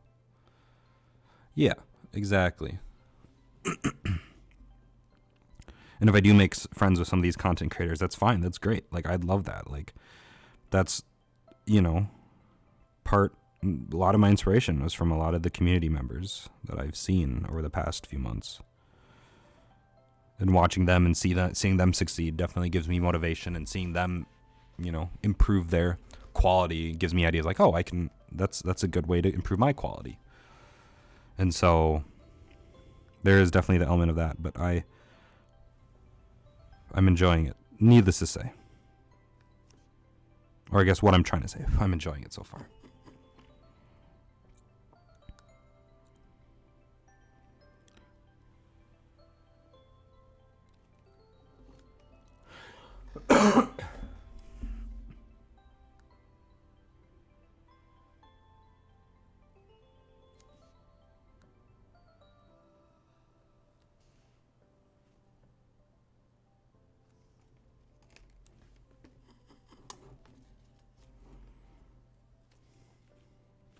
One thing I don't like about this black PCB is I sometimes can't really see the stems, the switch legs. And I panic because I already soldered one of the legs, and I'm like, oh God, Oh, they're still there.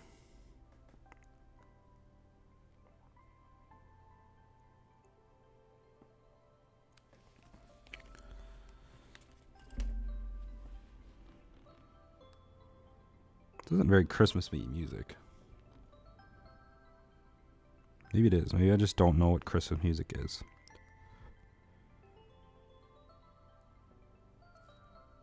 Okay. That row's done. Let's switch. Give me something more Christmassy.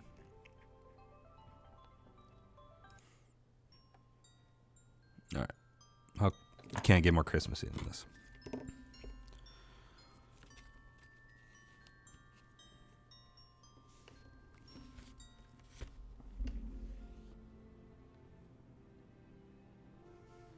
Oh boy.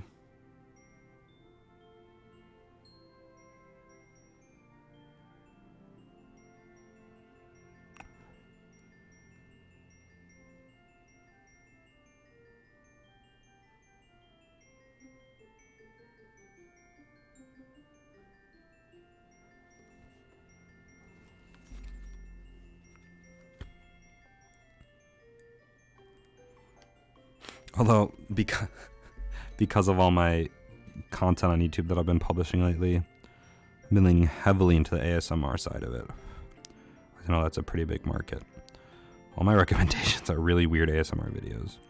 And there are some, like I'll be honest, I do listen to keyboard typing sounds. Like I have a mega playlist of like Teja's, Meowgo or Lightning, Keon Roamers, and a bunch of their typing tests. And I do listen to it. Like I have them all downloaded. And I listen to them sometimes when I go to work, on my way to work, or at work when I'm downtime or whatever. But man, some of those ASMR videos are,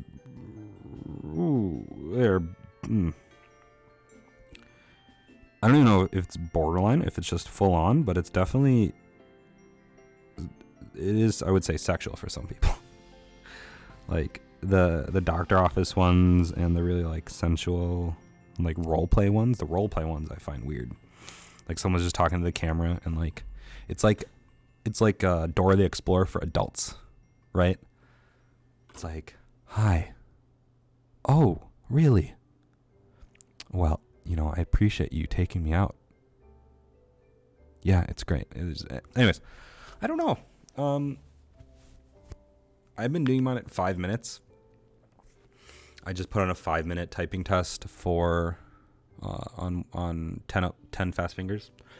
I don't know yet. I don't think I have that dialed in. So right now I'm doing my 2 videos I get out of each keyboard. Essentially, I'm doing a 5-minute long extended, and that's the one I label ASMR. And then I do a 1-minute typing test, like 10 fast fingers, words per minute typing test. Yeah, I think the thing is about the audience retention is it's probably going to be 1 minute for no matter the length of video for ASMR typing, right? Because if you think about the audience of people the 2 audience of people that are going to be like watching are people that actually like enjoy the sounds of keyboards, right? That's your first group. And then your second group are people that are trying to figure out what switches they want to buy. And so they're looking up typing sounds of X switch. And I think the first group or the second group of people trying to find different switch sounds for reference, they're not going to stay for very long. At least when I was looking for switches, I didn't stay for very long, especially when I was just doing research.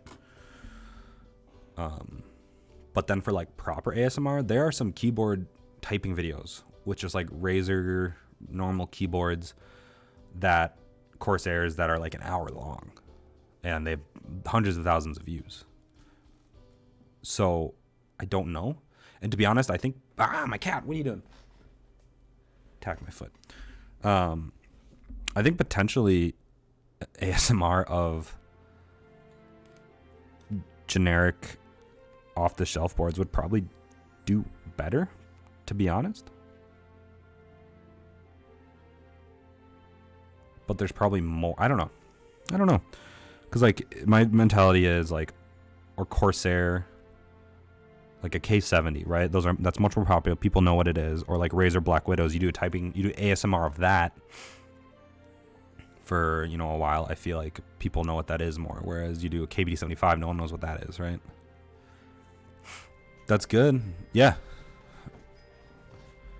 Well, best of luck. I don't, like I said, I'm still trying to figure out this whole, I love talking YouTube theory and I guess social media theory. So anytime, hit me up. Instagram, Discord, I don't know, wherever. But I don't know what the perfect length for it would be. I'm trying them out. Like, I think I'm gonna do a 2020. I'm gonna do, to end 2020, I'm gonna do like a mega cut. I'll probably go and, because all keyboards I built are people that I know. All the keyboards I built so far are people that I know. I'm gonna go and I'll give them a keyboard to use or whatever, or I'll do it on a weekend when they're not working, and I'll do like 10-15 minute typing of each keyboard I've built this year, and then put it in a mega cut and put that on YouTube, and then I'll do a shortened down cut for TikTok and Instagram, like 5-second cuts of each keyboard that I built for 2020.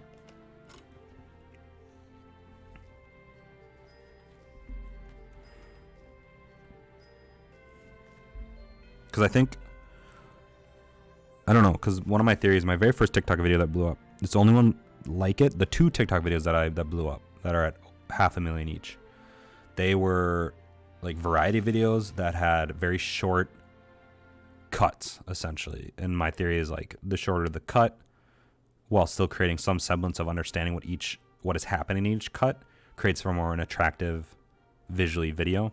Like the first TikTok video that I uploaded, very first one, it was 3 different keyboards, about 7-second typing on each keyboard, and it just looped, right?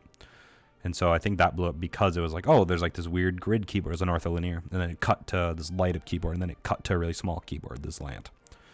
And then the other one that did really well was a cut of like 15 different switches on a hot swap keyboard. And that was just a cut video, just tap tap tap tap tap tap tap tap tap of blues, tap tap tap tap tap tap tap of jades, and I did that for a bunch of different sets. And I think that did really well again because it was like a cut and it's more appealing. That makes sense, I guess. But then TikTok, I think, is a different beast as far as what content does well there than on YouTube. Whereas YouTube, I do think longer form ASMR videos will do well, as long as you can hit the algorithm or you get blessed. You roll the dice, or YouTube rolls the dice and you get lucky.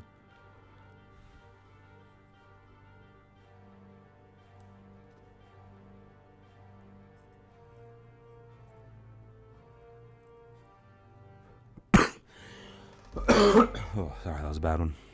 Right into the mic.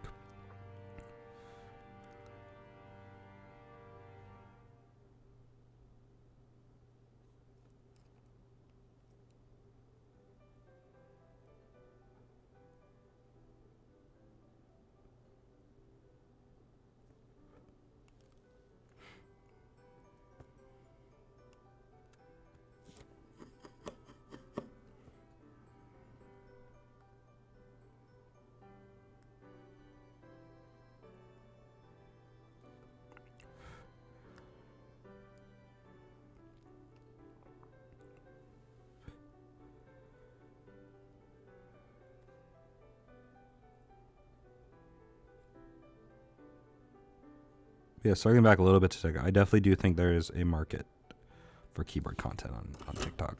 Like, I think Alex Zotos, I think that's how you say his name, Alex Zotos and Tiny Make Things kind of prove that there are definitely a market. They definitely do more artisan stuff, which I think is a more easily digestible concept for a wider range of people. Like, it's artsy keycaps. Like, people are like, oh, that's dope. But like, here, let's see if I can get my garbage webcam and actually pick up on this. Oh. So like, here's Alex Zotos. He's at 30K followers with 600,000 likes.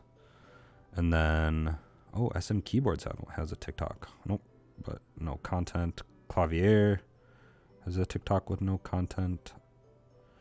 Interesting. We'll see if any of these people actually start popping off here. And then Tiny Make Things. Tiny Makes Things, I think is her name, right? Tiny Makes. she has a huge following on TikTok. Let's see. Yeah, I mean, she's at like what, 380,000 followers, 1.1 with 7.4 million likes.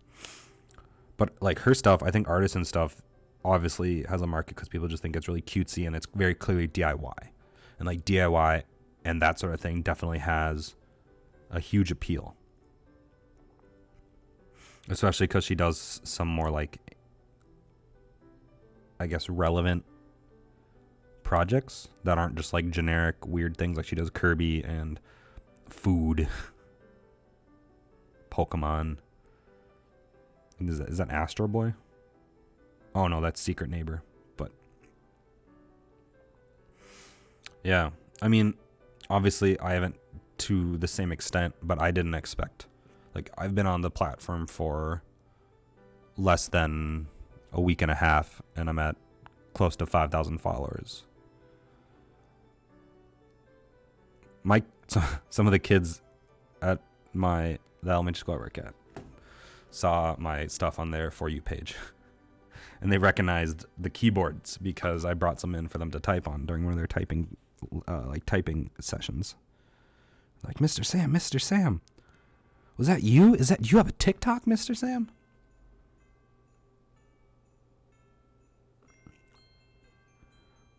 So I have to be a good role model now that I've been found out.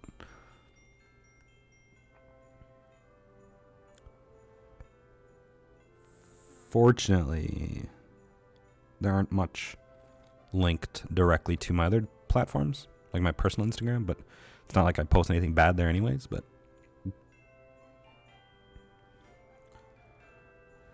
basically my goal, I'm hoping the Christmas keyboard does, I don't know, I don't really understand TikTok still. Like I understand what makes or breaks an account is if you get onto the For You page.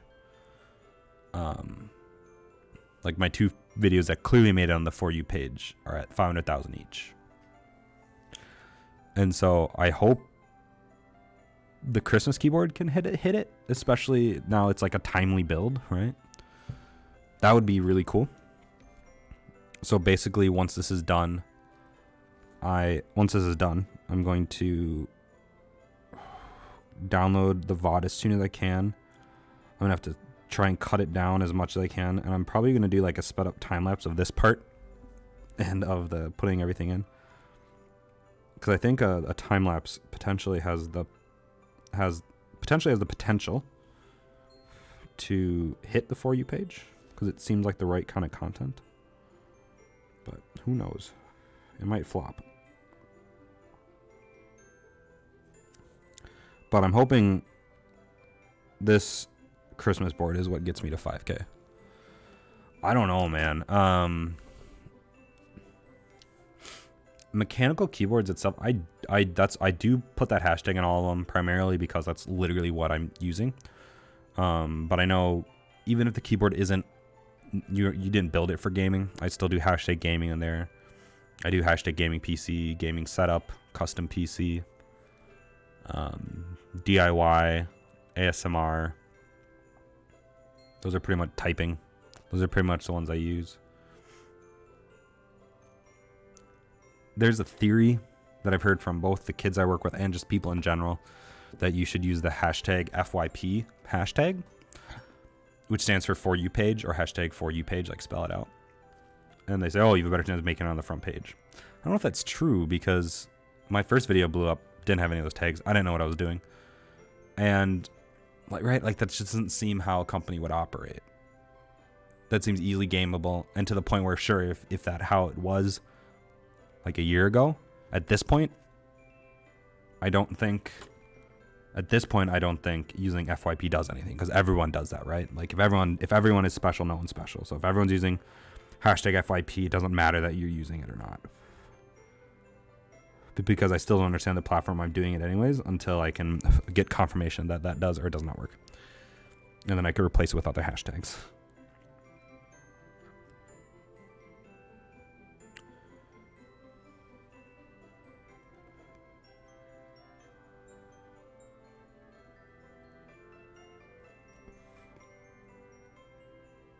And yeah, no problem.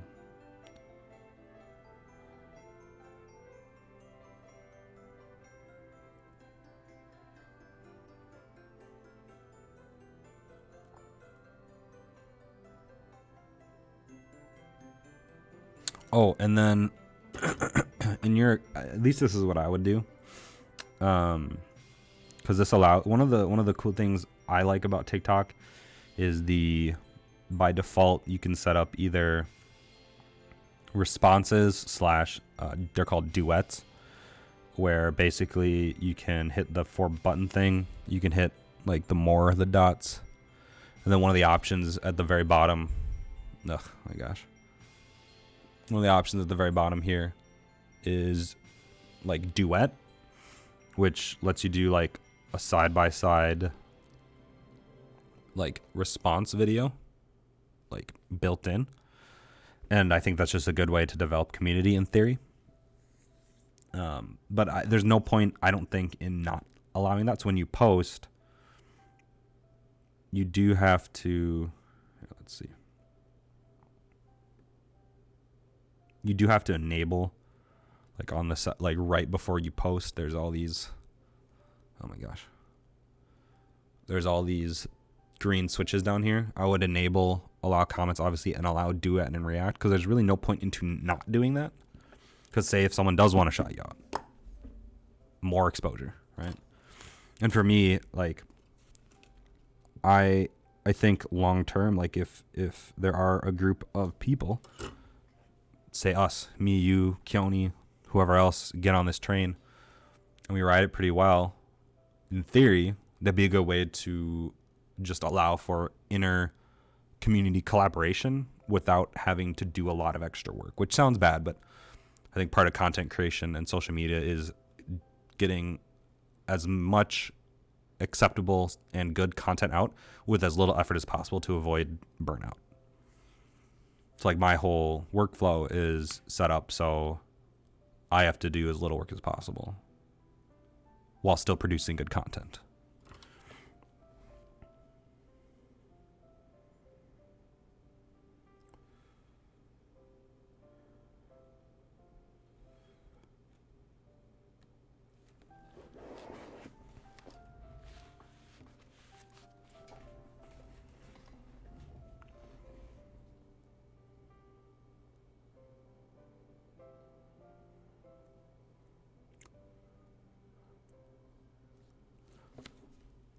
And like in theory, the best route for me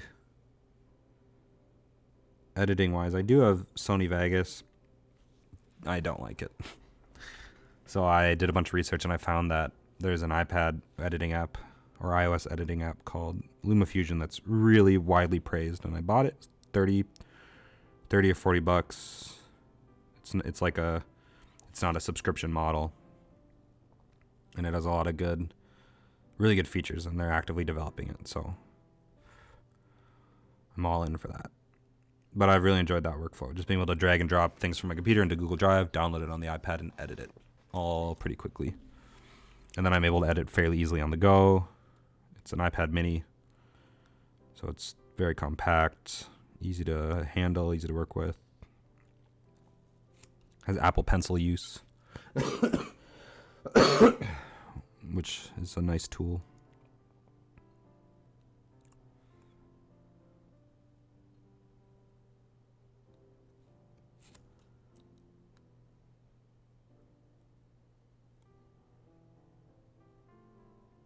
I used to use Final Cut Pro. I never actually... I don't think I got my monies out of it by any means, but I basically split the cost with a buddy, and we used my educator discount on it, which, whatever. But I don't have a MacBook anymore. I sold my MacBook to get an iPad and a Windows laptop because I wanted a laptop and a tablet as opposed to just one laptop. DaVinci Resolve free and pretty powerful. Cool. I will look into that.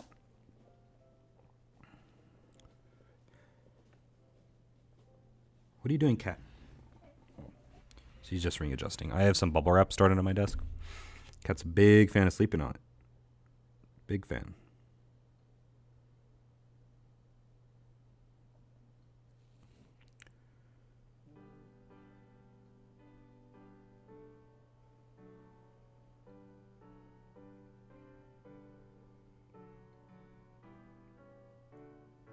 said it's free. Final Cut College, I don't want to pay for it. Yeah. Is DaVinci Resolve, is that a cross, like a multi-platform program, or is that just a Windows program? Because if it is a Mac program, I am SOL as far as that goes. But I'm always up for looking at new tools that might make my job easier, or my life easier. Because I wouldn't mind a decent desktop editing software.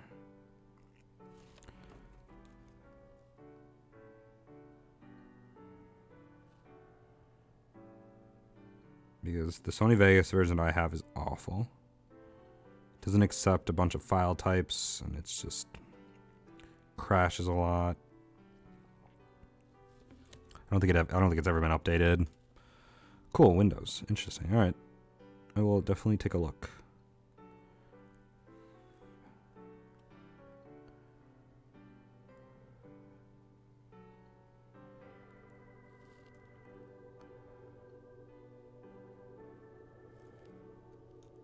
Have you done a lot of LED work, existentially yours? On keyboards specifically? Because as I'm getting closer to being done with the switch soldering, I'm going to do a test of make sure everything is all good and functioning. But then I got to work on soldering the per key LEDs. So I want to do red and green, right? My concern is there'll be it's going to look too muddled potentially if I do red, green, red, green, red, green, like across each row. But then on the other side, I don't know what a good pattern would be. Like if I just do the keypad red and all the letters green, or the alphas red and then the modifiers green. I guess I don't think I actually asked a question. Like, I guess your opinion, do you think it'd look too muddled to do red, green, red, green, red, green, red, green every other switch? So like red one switch, green the other switch. Ah, shit.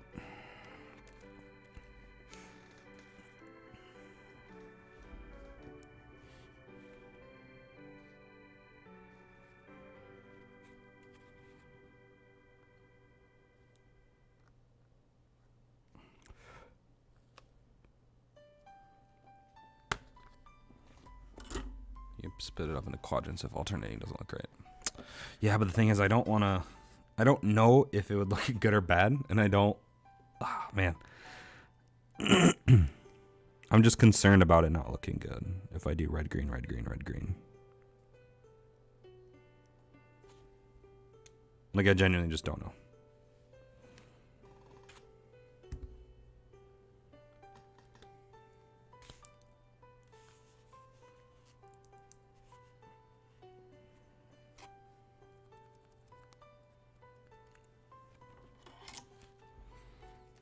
But yeah, that was kind of the plan. If it didn't look good, or if I think it's not gonna look good, the quadrant would definitely be the move.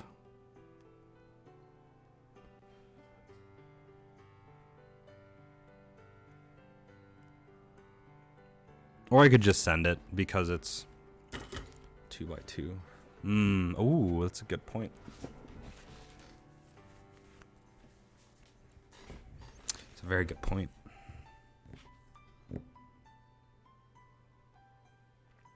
Well, we still got some time. I'm going to test this switch that I just put together.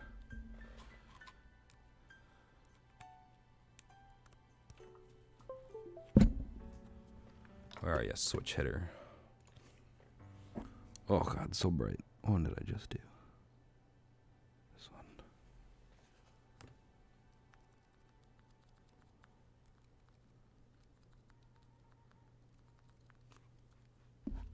The one that I just did? Yeah, this one. The F key. Cool. All right, we'll see. I honestly think I'm just going to do red, green, red, green, red, green. Because if it looks bad and ridiculous, that's fine. I think I can just turn them off. I hope. And if I can't, it's just gonna be funny. It's fine. I think I'm just gonna do red, green, red, green, red, green.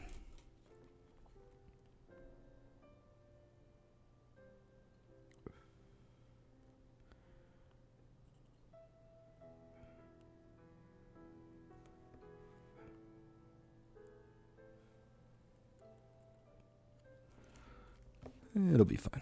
Alternating per key or alternating per row. What up, Jack? I was gonna do alternating per key. So,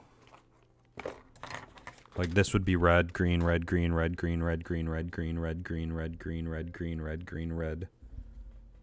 And then I guess green, red, green, red, green, red, green, red, green, red, green, red, green, red, green, red, green, red. Or I could do per row. That would make it easier, I guess. So red, green, red, green, red, green.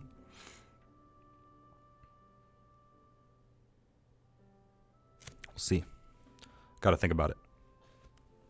Or if anyone has any input on their thoughts, definitely willing to hear. Go out, do it per key. I think that's what I'm going to do. But then I do want to plan it out because I would like it to...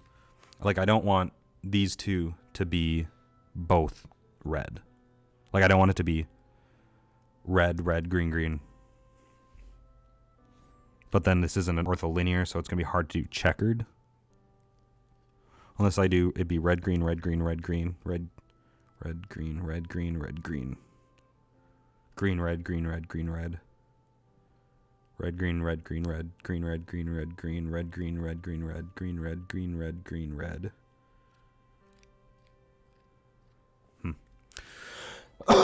We'll see. I still got a little bit of ways to go.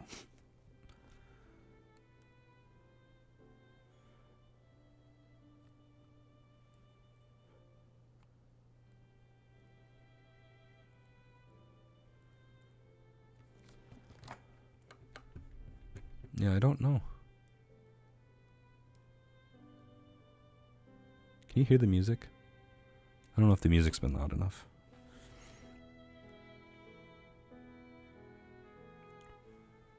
I don't want it to be overbearing.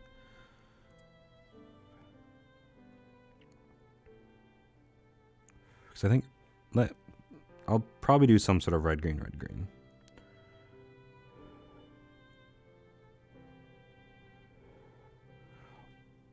Or I could do all one color because this does have underglow. So all the keys could glow green and the underglow could be red. But I don't know the extent of color customization of these underglow. Because I could split the board in half. If I could split the board in half for this side being green and this side being red, and then also make it the underglow being red and then green would be kind of cool.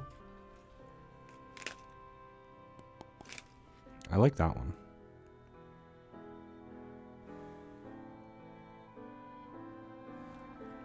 But then the issue is I don't know the level of control I have over all the underglow LEDs. Because there's 1, 2, 3, 4, 5, 6, 7, 8, 9, 10, 11, 12, 13, 14, 15, 16, 17, 18. So there's 9 and 9. 1, 2, 3, 4, 5, 6, 7, 8, 9.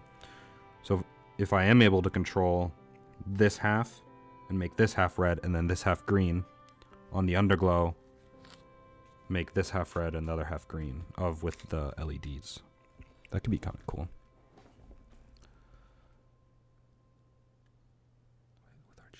Yeah, I don't know. I don't have any experience with white RGB. And the thing about this is it's not going to a diffuser. It's just dumping straight from the LEDs onto the white plate. Like here's I think it's going to be pretty bright like once lights are turned off or dimmed. And then here's the bottom plate that it's going to reflect off of. And forgive my camera quality, but like it shines pretty good, right?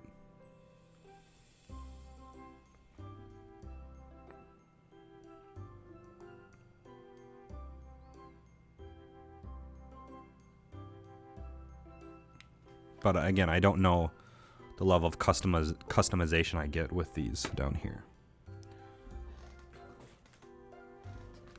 Oh, wait. still need this. We're not done. But I still got time to think. I have until all these switches are soldered to think. So maybe not that much time, but we have an amount of time left.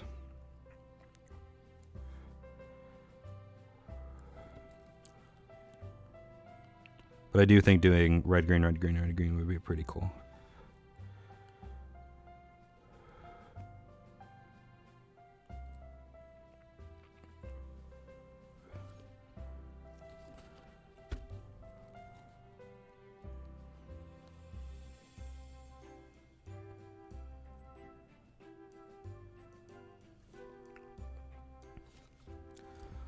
We'll see.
Red, green, alternating, underglow be white. Red, green, alternating, white, underglow.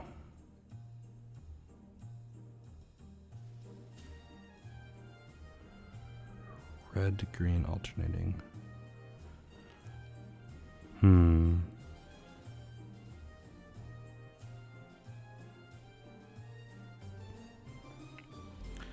That probably would be a pretty safe strat. All in all. Well, I think that's probably the safest approach as far as if I'm going to be doing red, green switch. I think overall the safest play would be half the board red, half the board green, and then assume that these underglow can be controlled half and half. But that might be assuming a lot. I don't actually know. That might be assuming too much out of these, the Budget 96.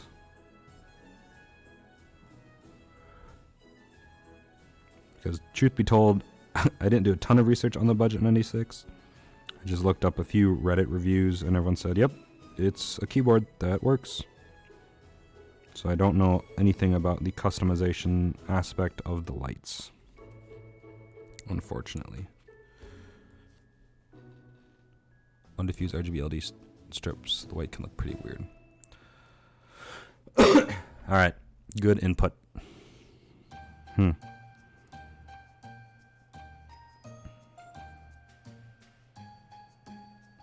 it helps anyone's thought process, this is what the keycaps look like.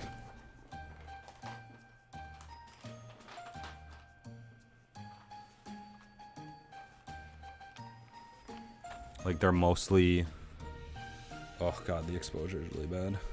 Come on, focus. Oh, it's comically bad. Let's see if I can, so it's white with red. Oh, it does not.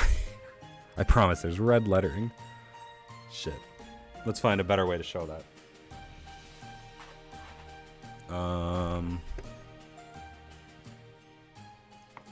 Let's cut to... Ah!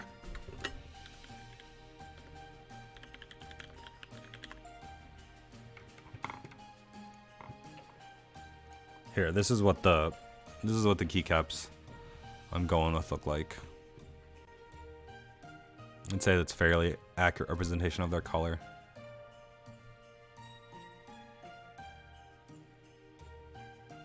To be honest, maybe I should have just gotten white LEDs. Just have this be all the color the board needs, and then just have large amounts of just white glowing from underneath it.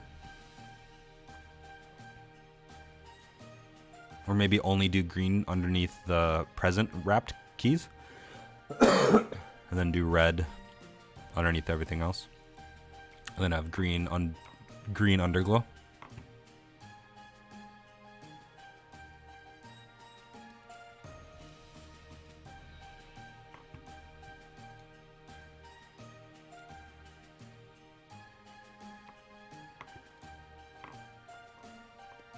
So green, green, green, red, and then green underglow. Another thing to think about. Right, where am I? Here.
Another bent leg.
But so far, I'm very pleased with the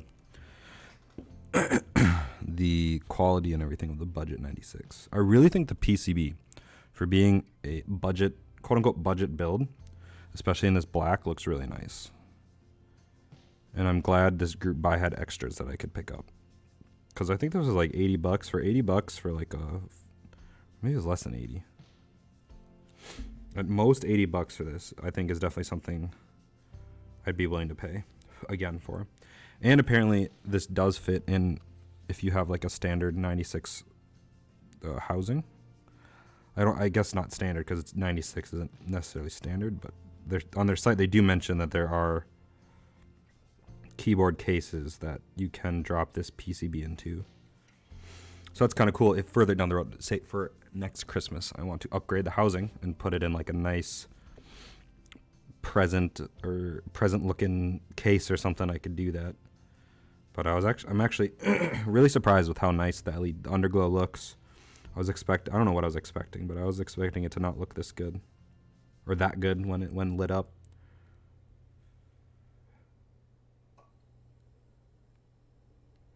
And they've made sure to be very clear that, hey, like you might get an imperfect plate, but my plate and everything seem to be in pretty good shape, which is really nice to see.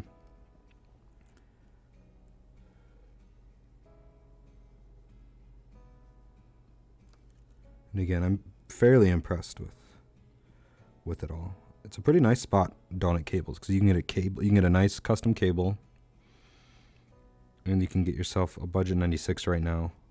One-stop shop, get yourself a nice little setup. Granted, not full one-stop, you still got it source switches and stabilizers, but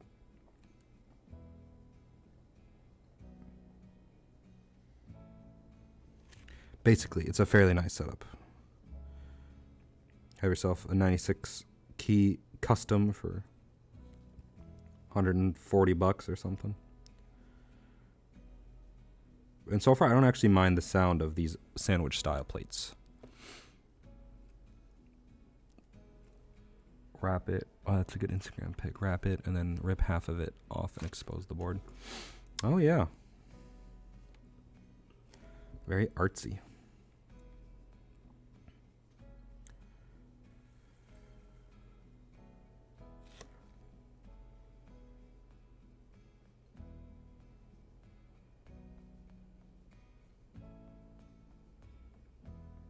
The description of the picture sounds like a front page of Reddit or front page of r/mechanical keyboards. I mean, I don't think you're stealing it. You just came up with the idea. You're good to use it. I'm the one stealing, if anything.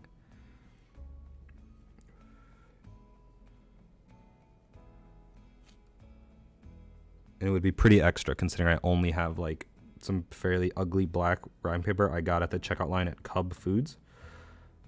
So if I was, I'd probably go out and try and find a little more holiday-y looking wrapping paper.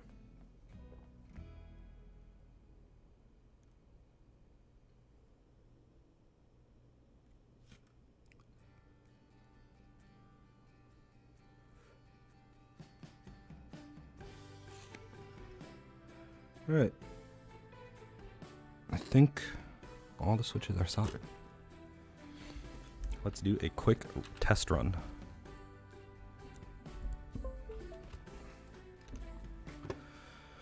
All right. Where's switch hitter?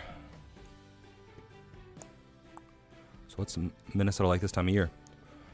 Depends on the year. Right now it's like probably like 20-ish degrees out or something. I don't actually know. Temp. It's 37 degrees out. It's very nice out right now. Sometimes it's negative 30 or feels like negative 30. Last year we had like a cold, I don't know what to call it. I forgot what it was called. Shoot. But it was a like cold snap. And it was like felt like negative 20. Polar vortex, that's what you're looking for, exactly. Yeah. And yeah, that was really cold.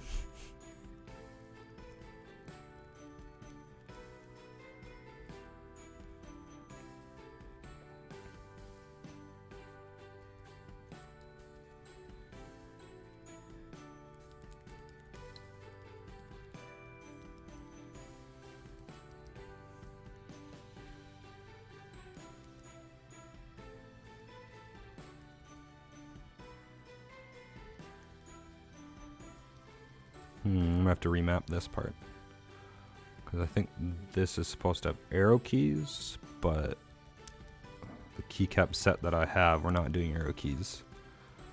We have a long shift. Otherwise, this one right here would be another keycap, wouldn't it?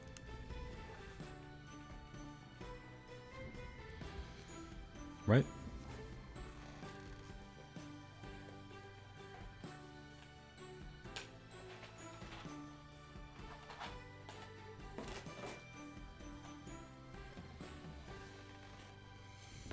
long shift.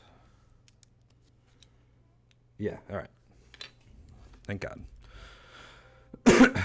But some days it's really nice in the winter. Some days it's really not. Very temperamental.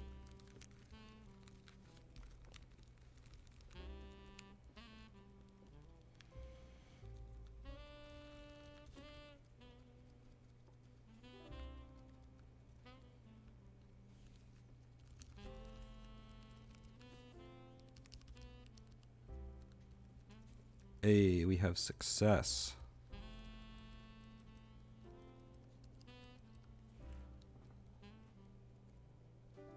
I don't like how this right shift sounds. I don't think it matters. I never use right shift anyways.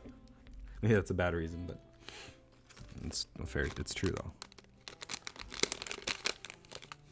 What if I just slide them in? Will they light up? If I touch all the right things?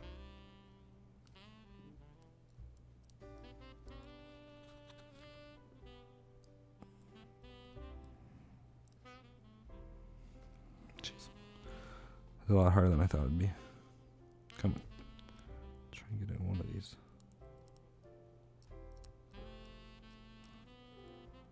Oh my God, for the love of God. I practiced. I did practice this. Probably didn't practice enough.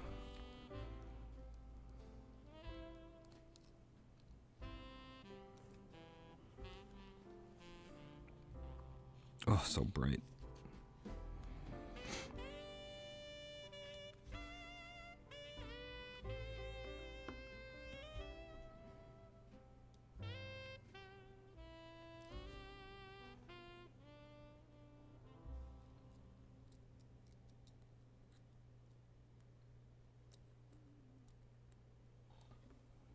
I don't know how electricity works, apparently. Maybe there's a button combo to turn it on. Which might be... Oh, it might not be bound to anything.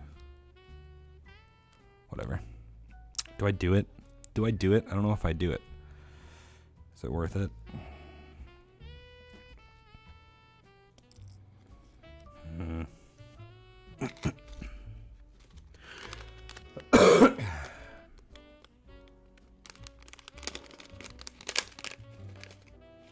Where are my bowls? Here they are.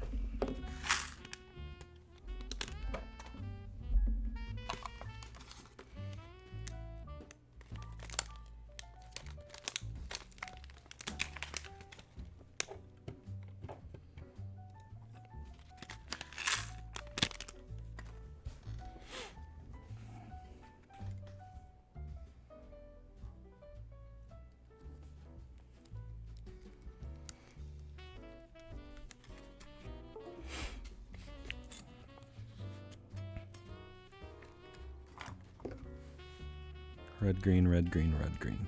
Green, red, green, red, green, red.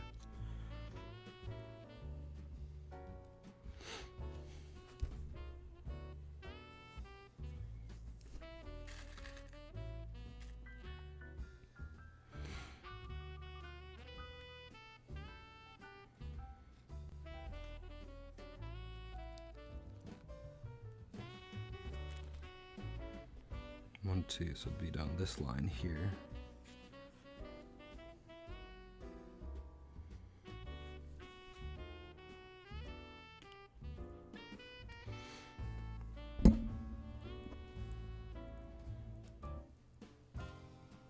I think I might do half and half.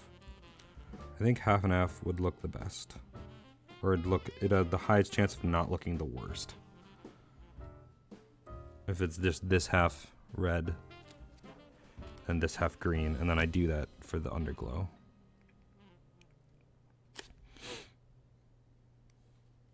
Per row would also be really easy too. Unless we did red, green, red, green, red, green.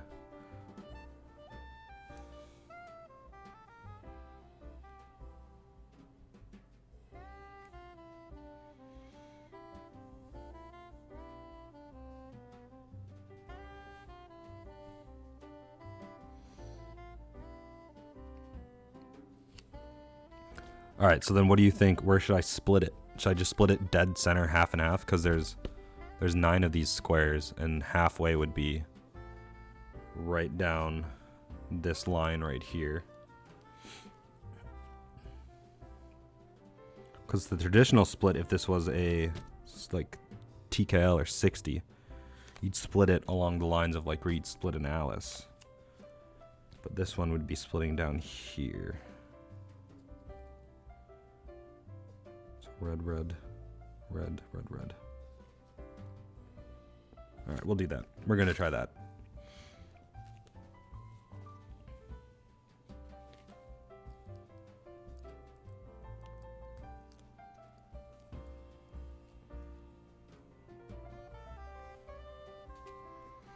If worse comes to worse, row by row, could also look around paper. You're right. This is really tough. This is a really tough call.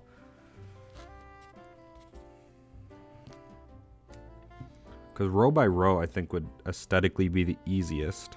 Red, green, red, green, red, green, red, green, red, green, red, green, green, red, green, green, red, green, green, red, green, red, green, red.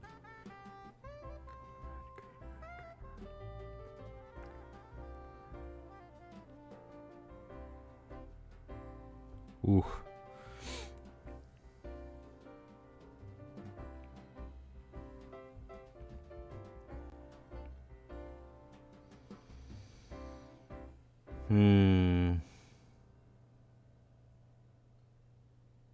This is tough.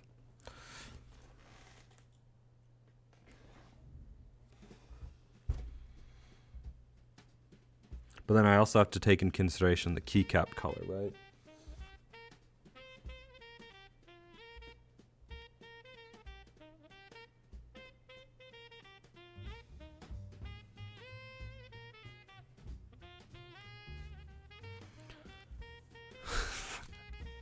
Yeah, diagonal would be pretty cool too. I think that'd be hard to pull off though. Or like, oh, I don't know if that would be too tough to pull off. Like if we did, so this would be all like red, green, red.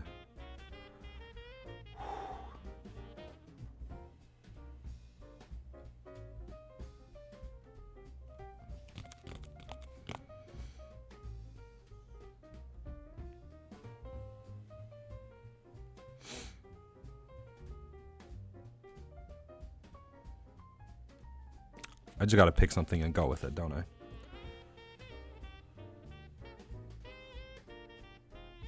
Do I stick to my guns and do red, green, red, green? I think I'm gonna do that. Because that does more reminiscent of holiday lights, right? Like Christmas lights. They alternate, right? We're just going with that. All right.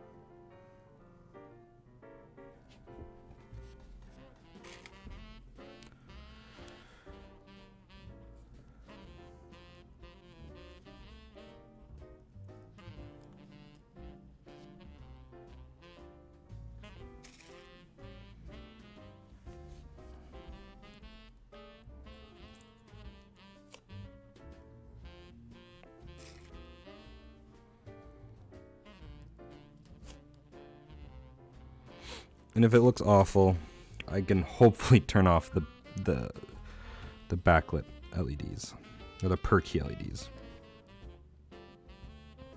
And we'll just pretend like they never happened. Or I'll try to desolder it some other time. But for time's sake, we just gotta keep going.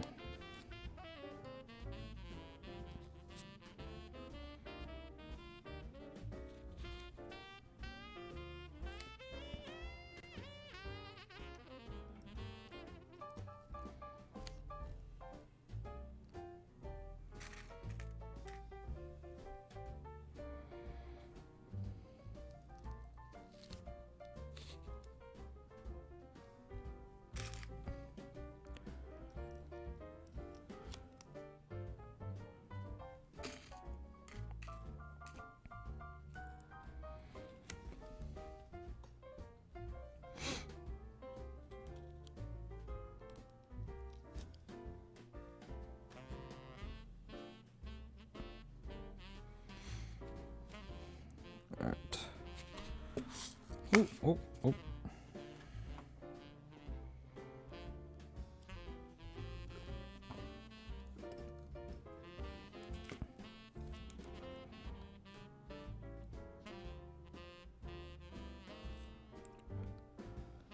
This should go a lot quicker than soldering the switches.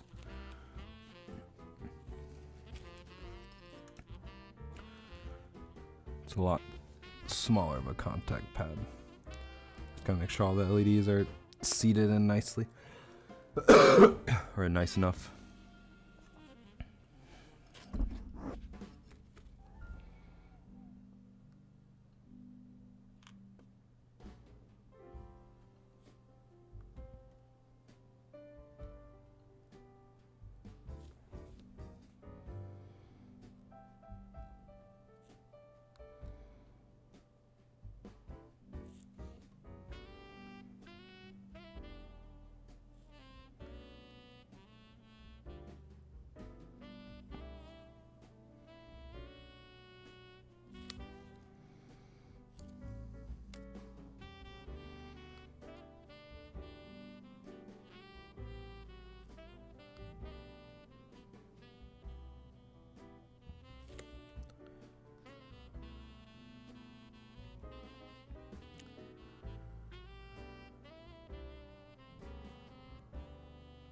Oh.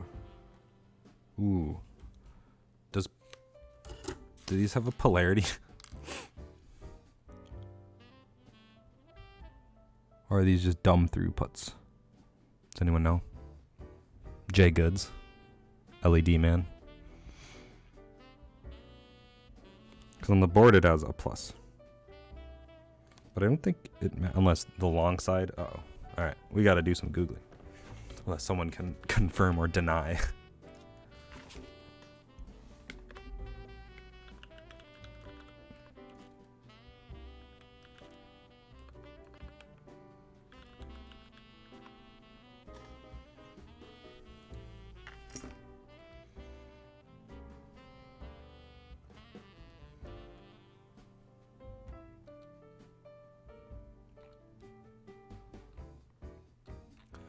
Because I'm not doing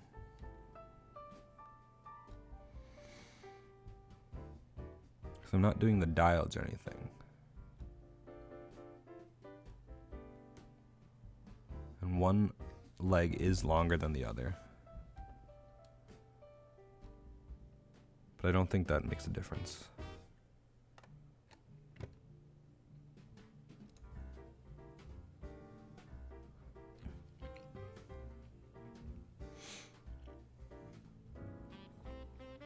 The longer leg is the positive. Ah, fuck. Alright. Well, it looks like by happenstance. Nope, didn't do it in all of them. Ooh. Well, well, well. Boy, that sucks. Alright, let's see if we can fix it.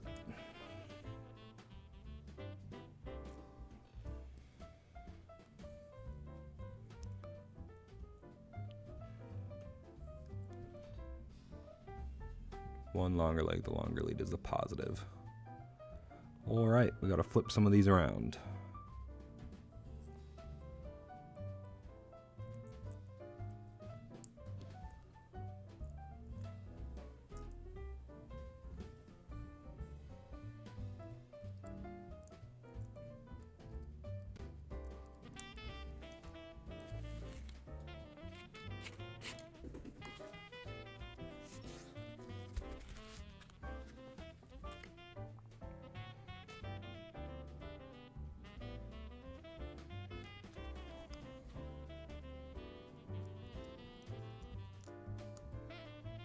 Alright, longer leg, longer leg, longer leg, longer leg, longer leg, longer leg.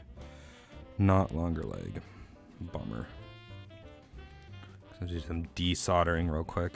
I don't know how well that's gonna work actually.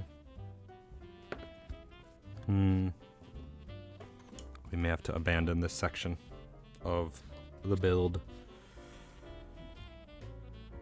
Okay, fortunately did it with 3 of them. 2 of them.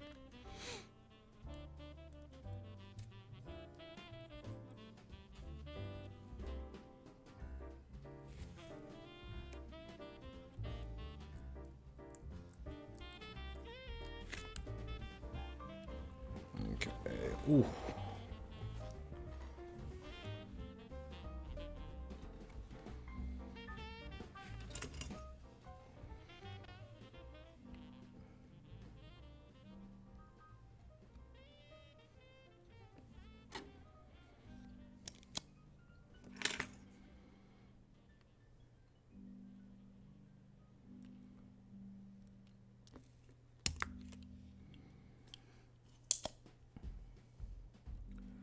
Wish I had a better tool for desoldering. I do not, so we're gonna have to struggle bust through this with this guy here. Should probably invest in a better desoldering tool, but for now it's the best I got. We may just have to abandon hope, unless I can just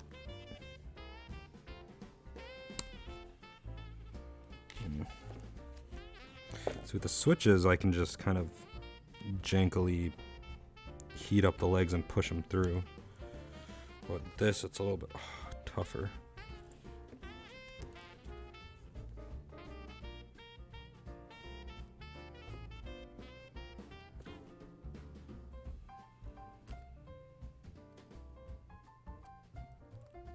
If only I had 4 hands. If I had 4 hands, I could just 4 hands and 2 soldering irons. I don't know, man. Do I just abandon ship and then just wrap up the build without per key LEDs? Oh boy.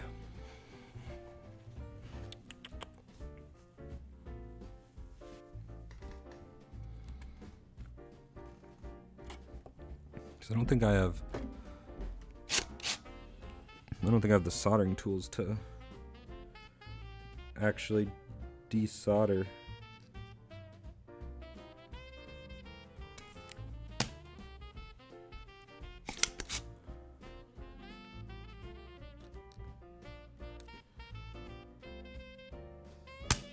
Oh, alright. So this one's not going to work. The pump goes too far down.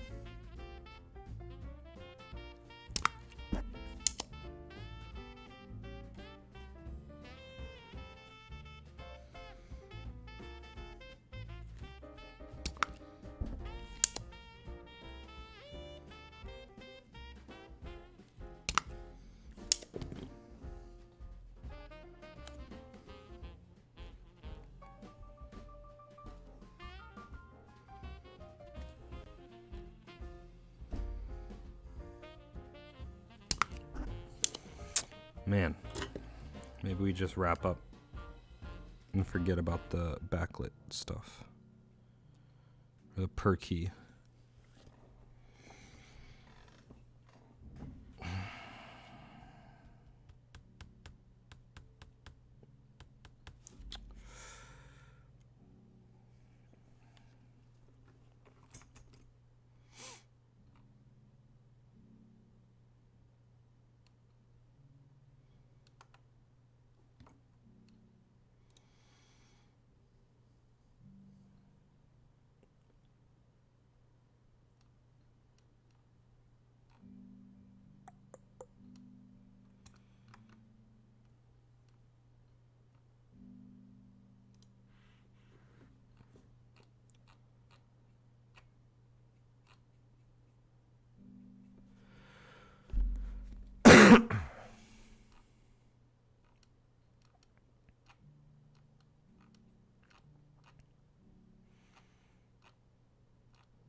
It might be easier if I cut the legs off. Alright, we're gonna try that.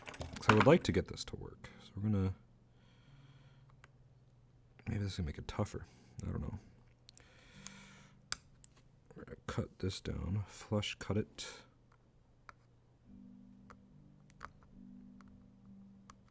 Okay, what else did I do wrong on? Okay, and then see if we can actually get this to get enough of the solder off to get the LED out, and I'll just replace it with a new one.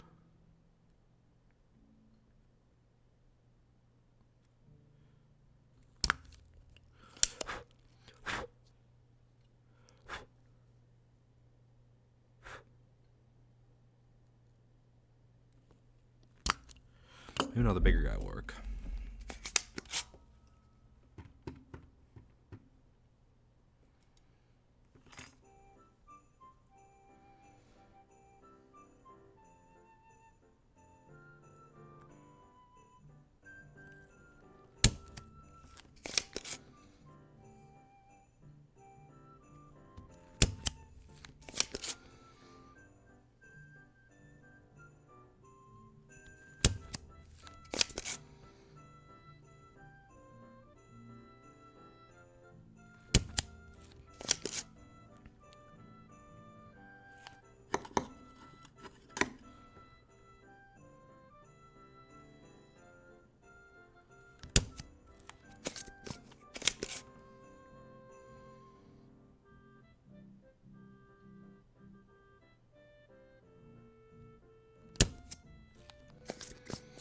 I don't think this is actually doing anything.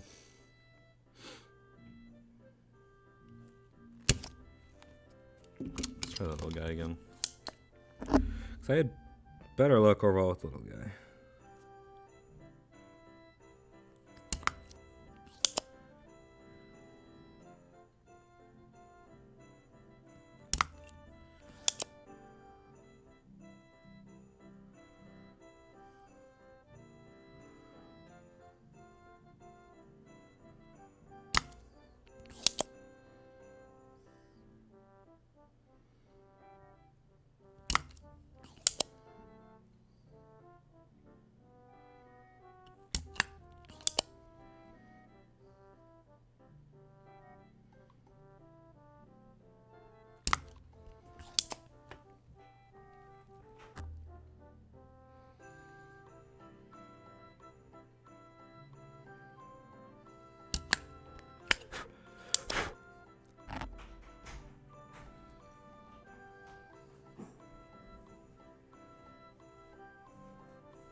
Well,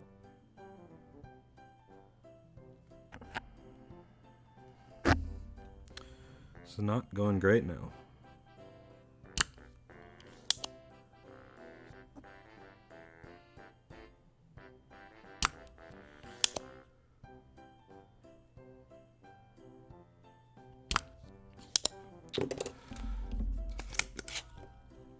All right, come on.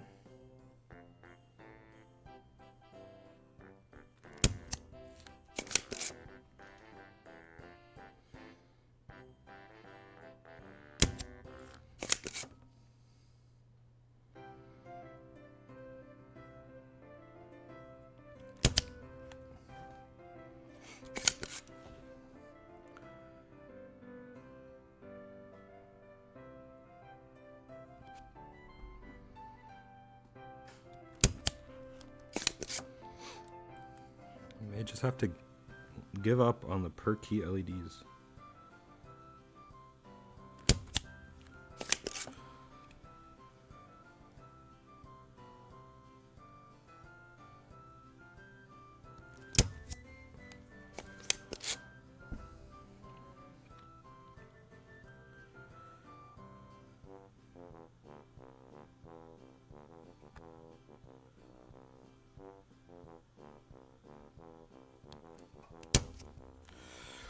Oh, I think we're just gonna drop the per key LEDs.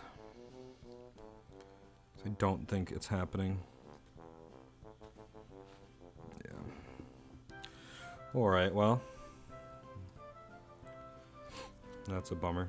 I'll probably try and finish this fully some other time, but for my schedule's sake, we're just gonna wrap up, put the keycaps on, and finish up. That's a shame. I should have done more research on LED function. Oh well. Sam.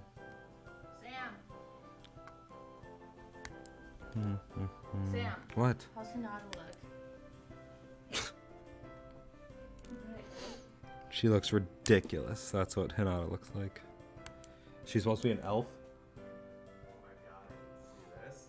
Oh god, her pouch looks gross. Help her. It's not couch, it's literally floor. It looks like a ball sack. Call over to you. Are those pants? It really shows how skinny she actually is. I don't know. I tried putting around Sam, but she would just follow me. Hinata's a good sport. She's probably used to it. Are you a good sport, Hinata?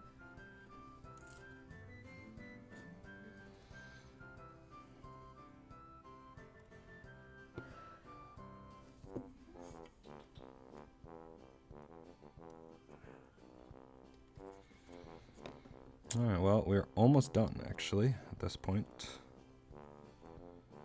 Although, some of these screws aren't... Oh, no, they're the right size.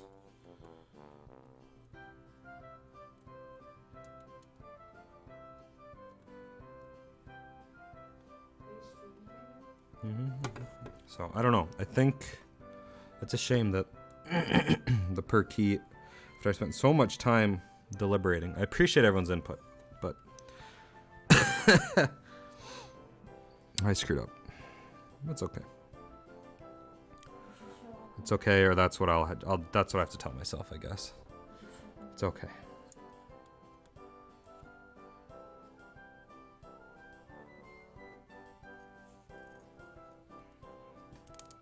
Okay, are these different size screws? I don't know.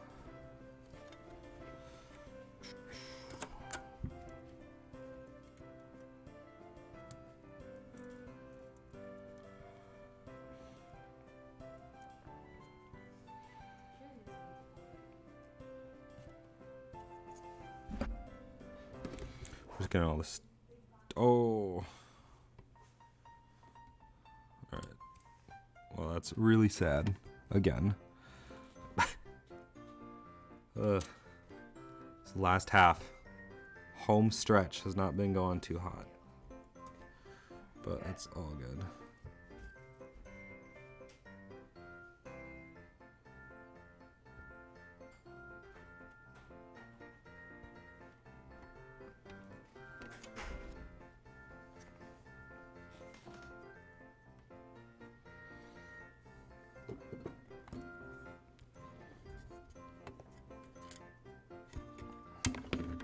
Yeah, these are really weird standoffs and screws.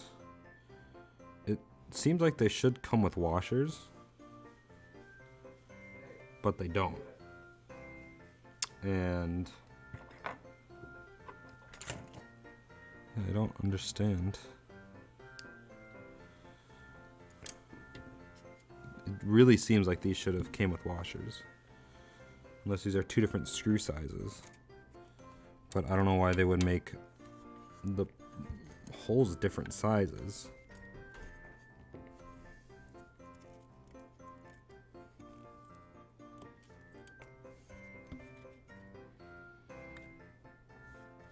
But some of them, They just pull through. What the heck?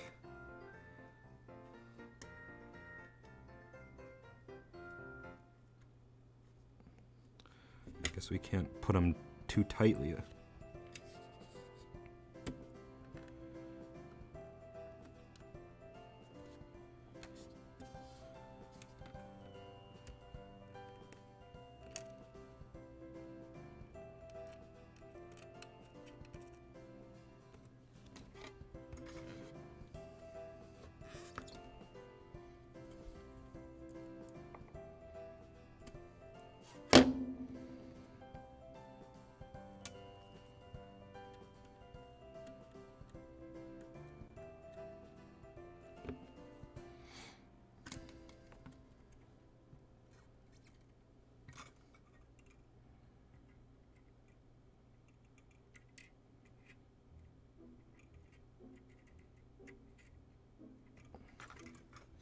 Yeah, some washers would have made this a lot easier.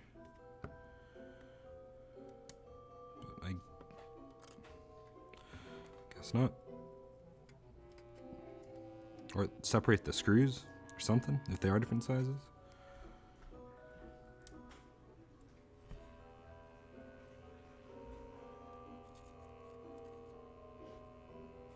Yeah, because that just pulls right through. I don't know.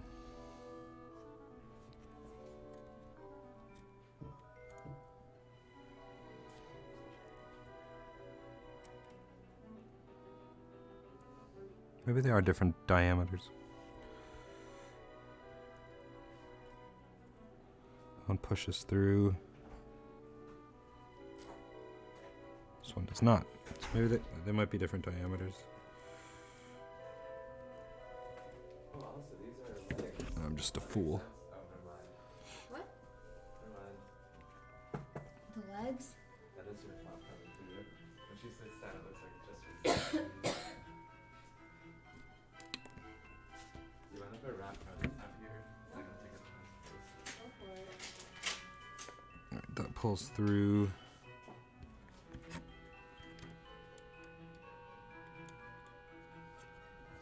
Does not pull through.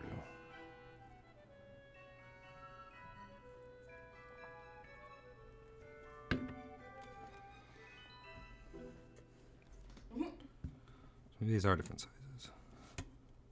Oh.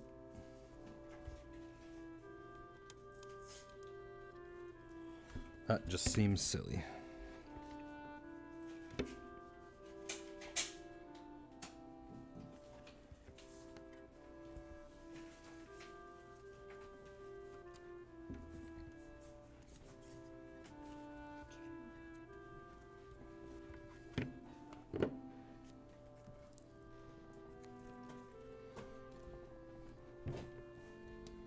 Just, you know, cats will walk across whatever. That's fine. Oh, I like the new upholstery. Nice. My grandma made it. Yeah. She's like, what do you want for your birthday? Or Christmas? And I was like, it's my birthday.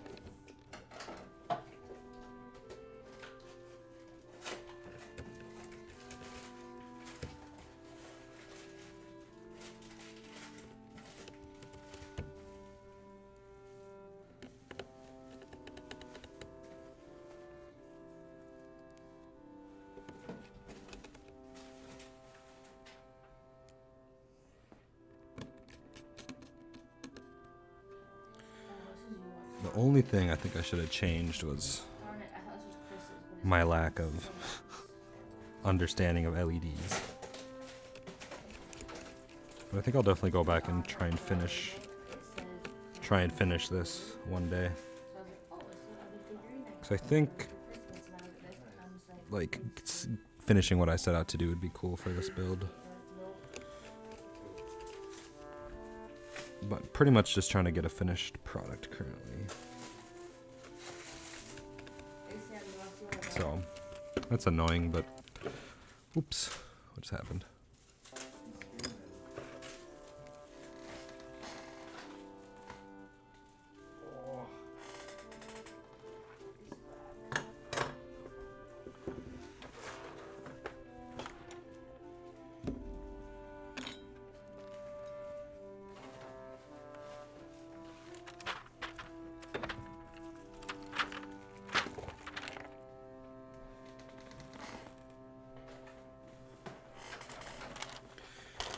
here comes the exciting part.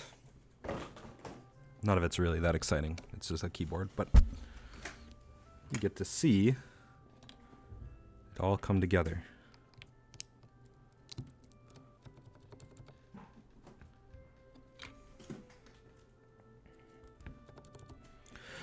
I really like these Christmas present keys. Oh, they look so nice. Uh-oh, I don't know where this one goes. I gotta find a diagram. Or not a diagram. So this one is... Enter.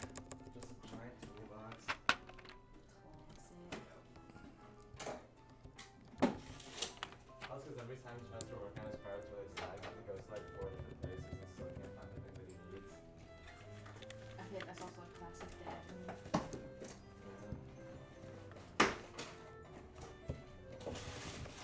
And maybe with all the keycaps on, I'll get a better perspective on what pattern I should do for the LEDs whenever I do get around to fixing it all.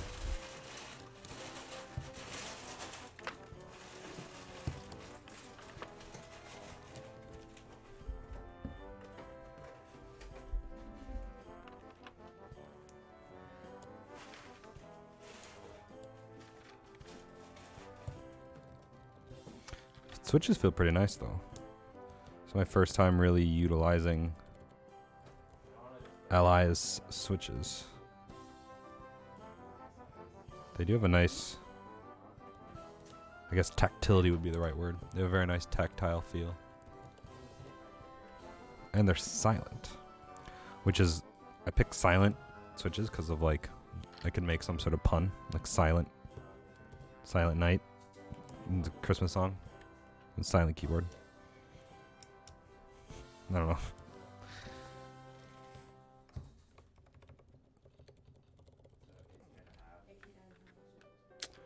Oh, okay. So I don't need those because we have a long shift. Yeah. Okay. So that's fine. That's fine, right?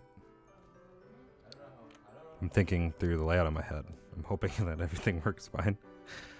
Alright, what are we gonna do for alts? We're gonna do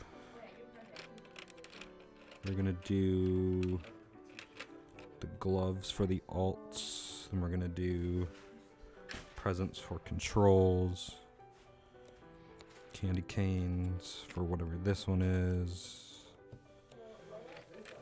hat. Okay, that's fine, that works. Tab is this one, caps lock is below that. I'm looking at my other ASDF. Right, that's home row. Yep, that's home row. Okay, let me grab the tape and scissors. Yeah, it's just like a scotch tape. Even if it works like scotch tape, we got out. This is a little bit. I think potentially just getting white LEDs would look really good. Because the keycaps have, I'd say, a decent amount of color to them already, right? ASDF J.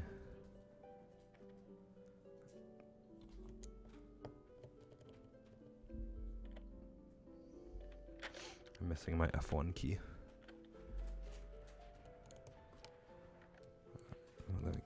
Good chance a cat may have taken it. As that does happen. Small things go missing.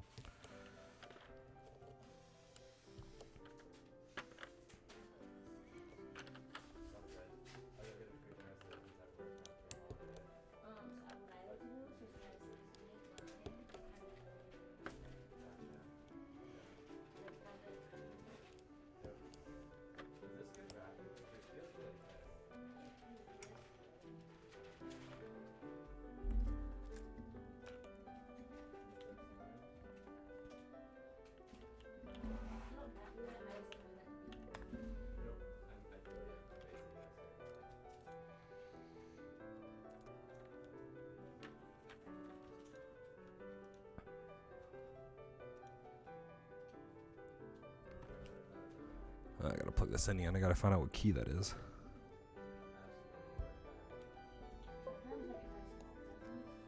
Oof. It does look very nice. What are you? Print screen, pause. Print screen, pause. Alright, not too bad. Okay. Tilde, 1, 2, 3. These are really nice feeling keycaps, actually. I'm actually pretty impressed. They have a nice finish to them.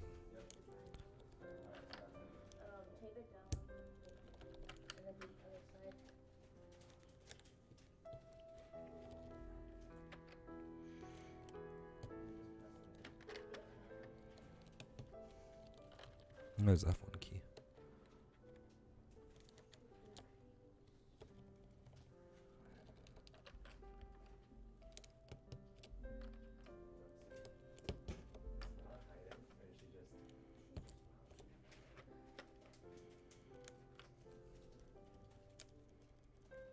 Alright, what? Critter U-I-O-P. O-P. What am I missing? Q-W-E-R-T. Oh, I'm missing T.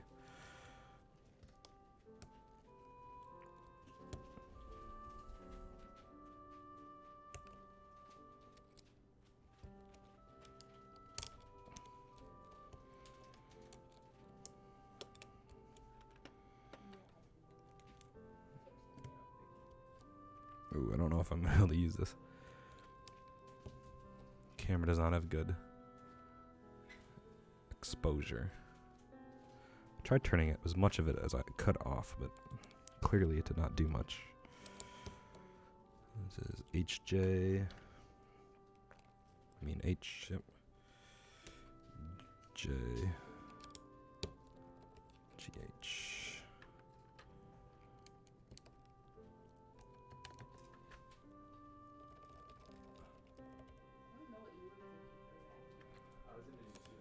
C V B N.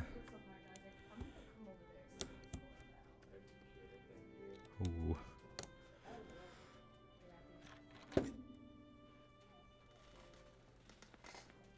All right. Moment of truth. The last thing. Actually. Are they supposed to go over the screw holes? 1, 2, 3, 4, 5, 6, 7, 8. 1, 2, 3, 4, 5, 6, 7. Okay, no.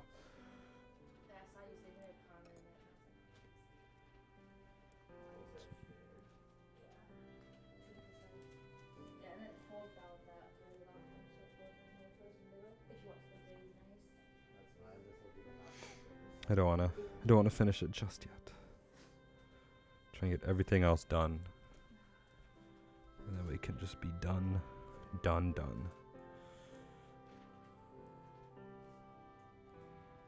Put the one halfway here.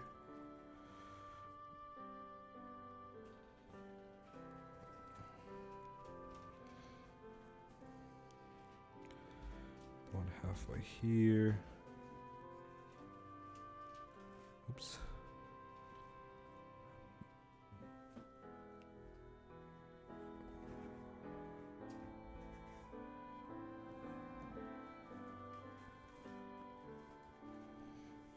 Alright. There we go. Finishing touch. Nice. Let's see if we can fix this top-down camera.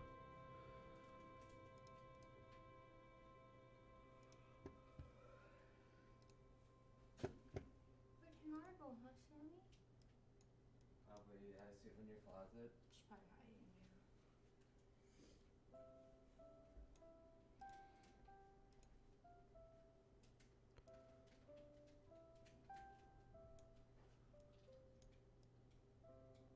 Thank you, Laura.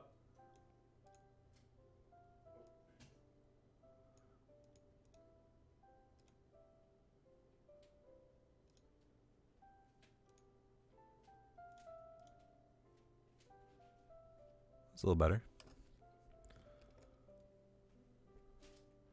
There we go. Turned out pretty nice looking.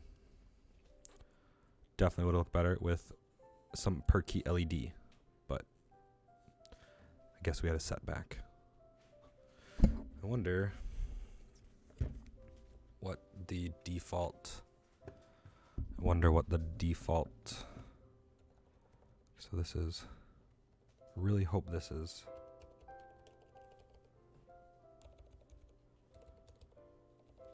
How do they do controls?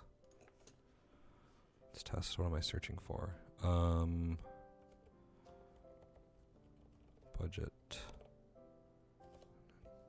Budget96. LED control shortcut.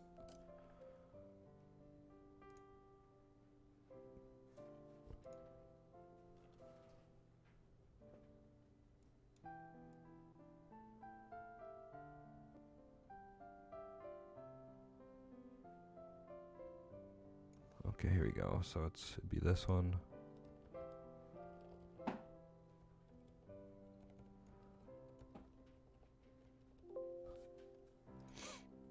think because I didn't need to reflash these, because these are still up and down, and I don't think this one does anything.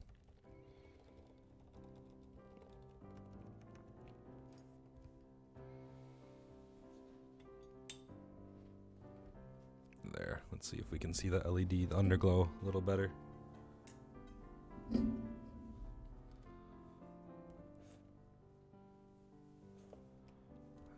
I think, I don't know. This doesn't help me decide what I want to do. We'll probably split. We'll probably do a split down this center here, where this side will be one color, this side will be a different color. All right. Let's do one more thing, and then we'll be done.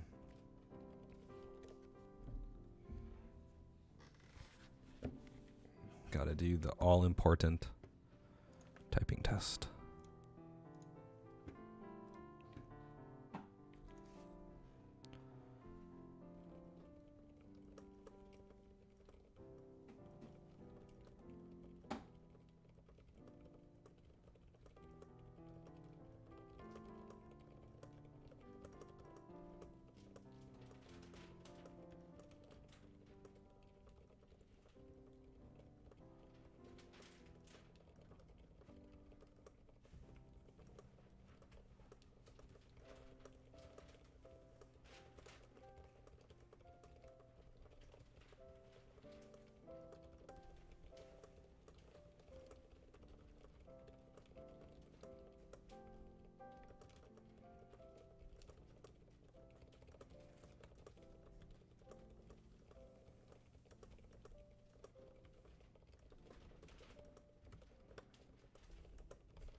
$119. That's not awful. My best is like 127 on my Zlant, but you can't always best it.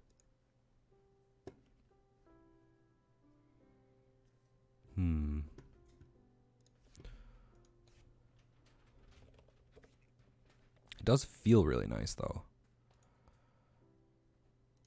I think I would definitely use or recommend these switches.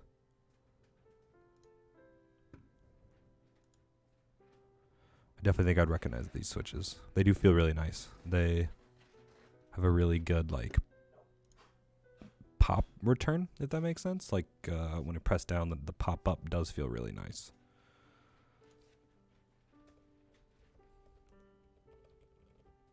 They don't sound too bad either, at least from what I can hear.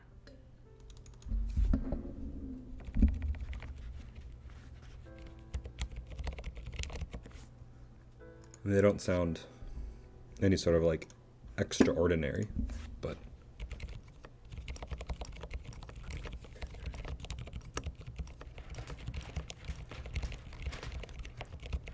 I mean, they sound like a silent tactile switch. But if you like browns, you want something more tactile, but silent. These do sound pretty nice. Alrighty, well, I appreciate everyone tuning in. All 5 of you. It has been wonderful. I appreciate all the chit chat. Existentially yours. SD, Jack, thanks for stopping by. I will be posting typing tests and some other related videos on this keyboard on Instagram and TikTok and YouTube and all that place. So goodbye, and have a wonderful Christmas.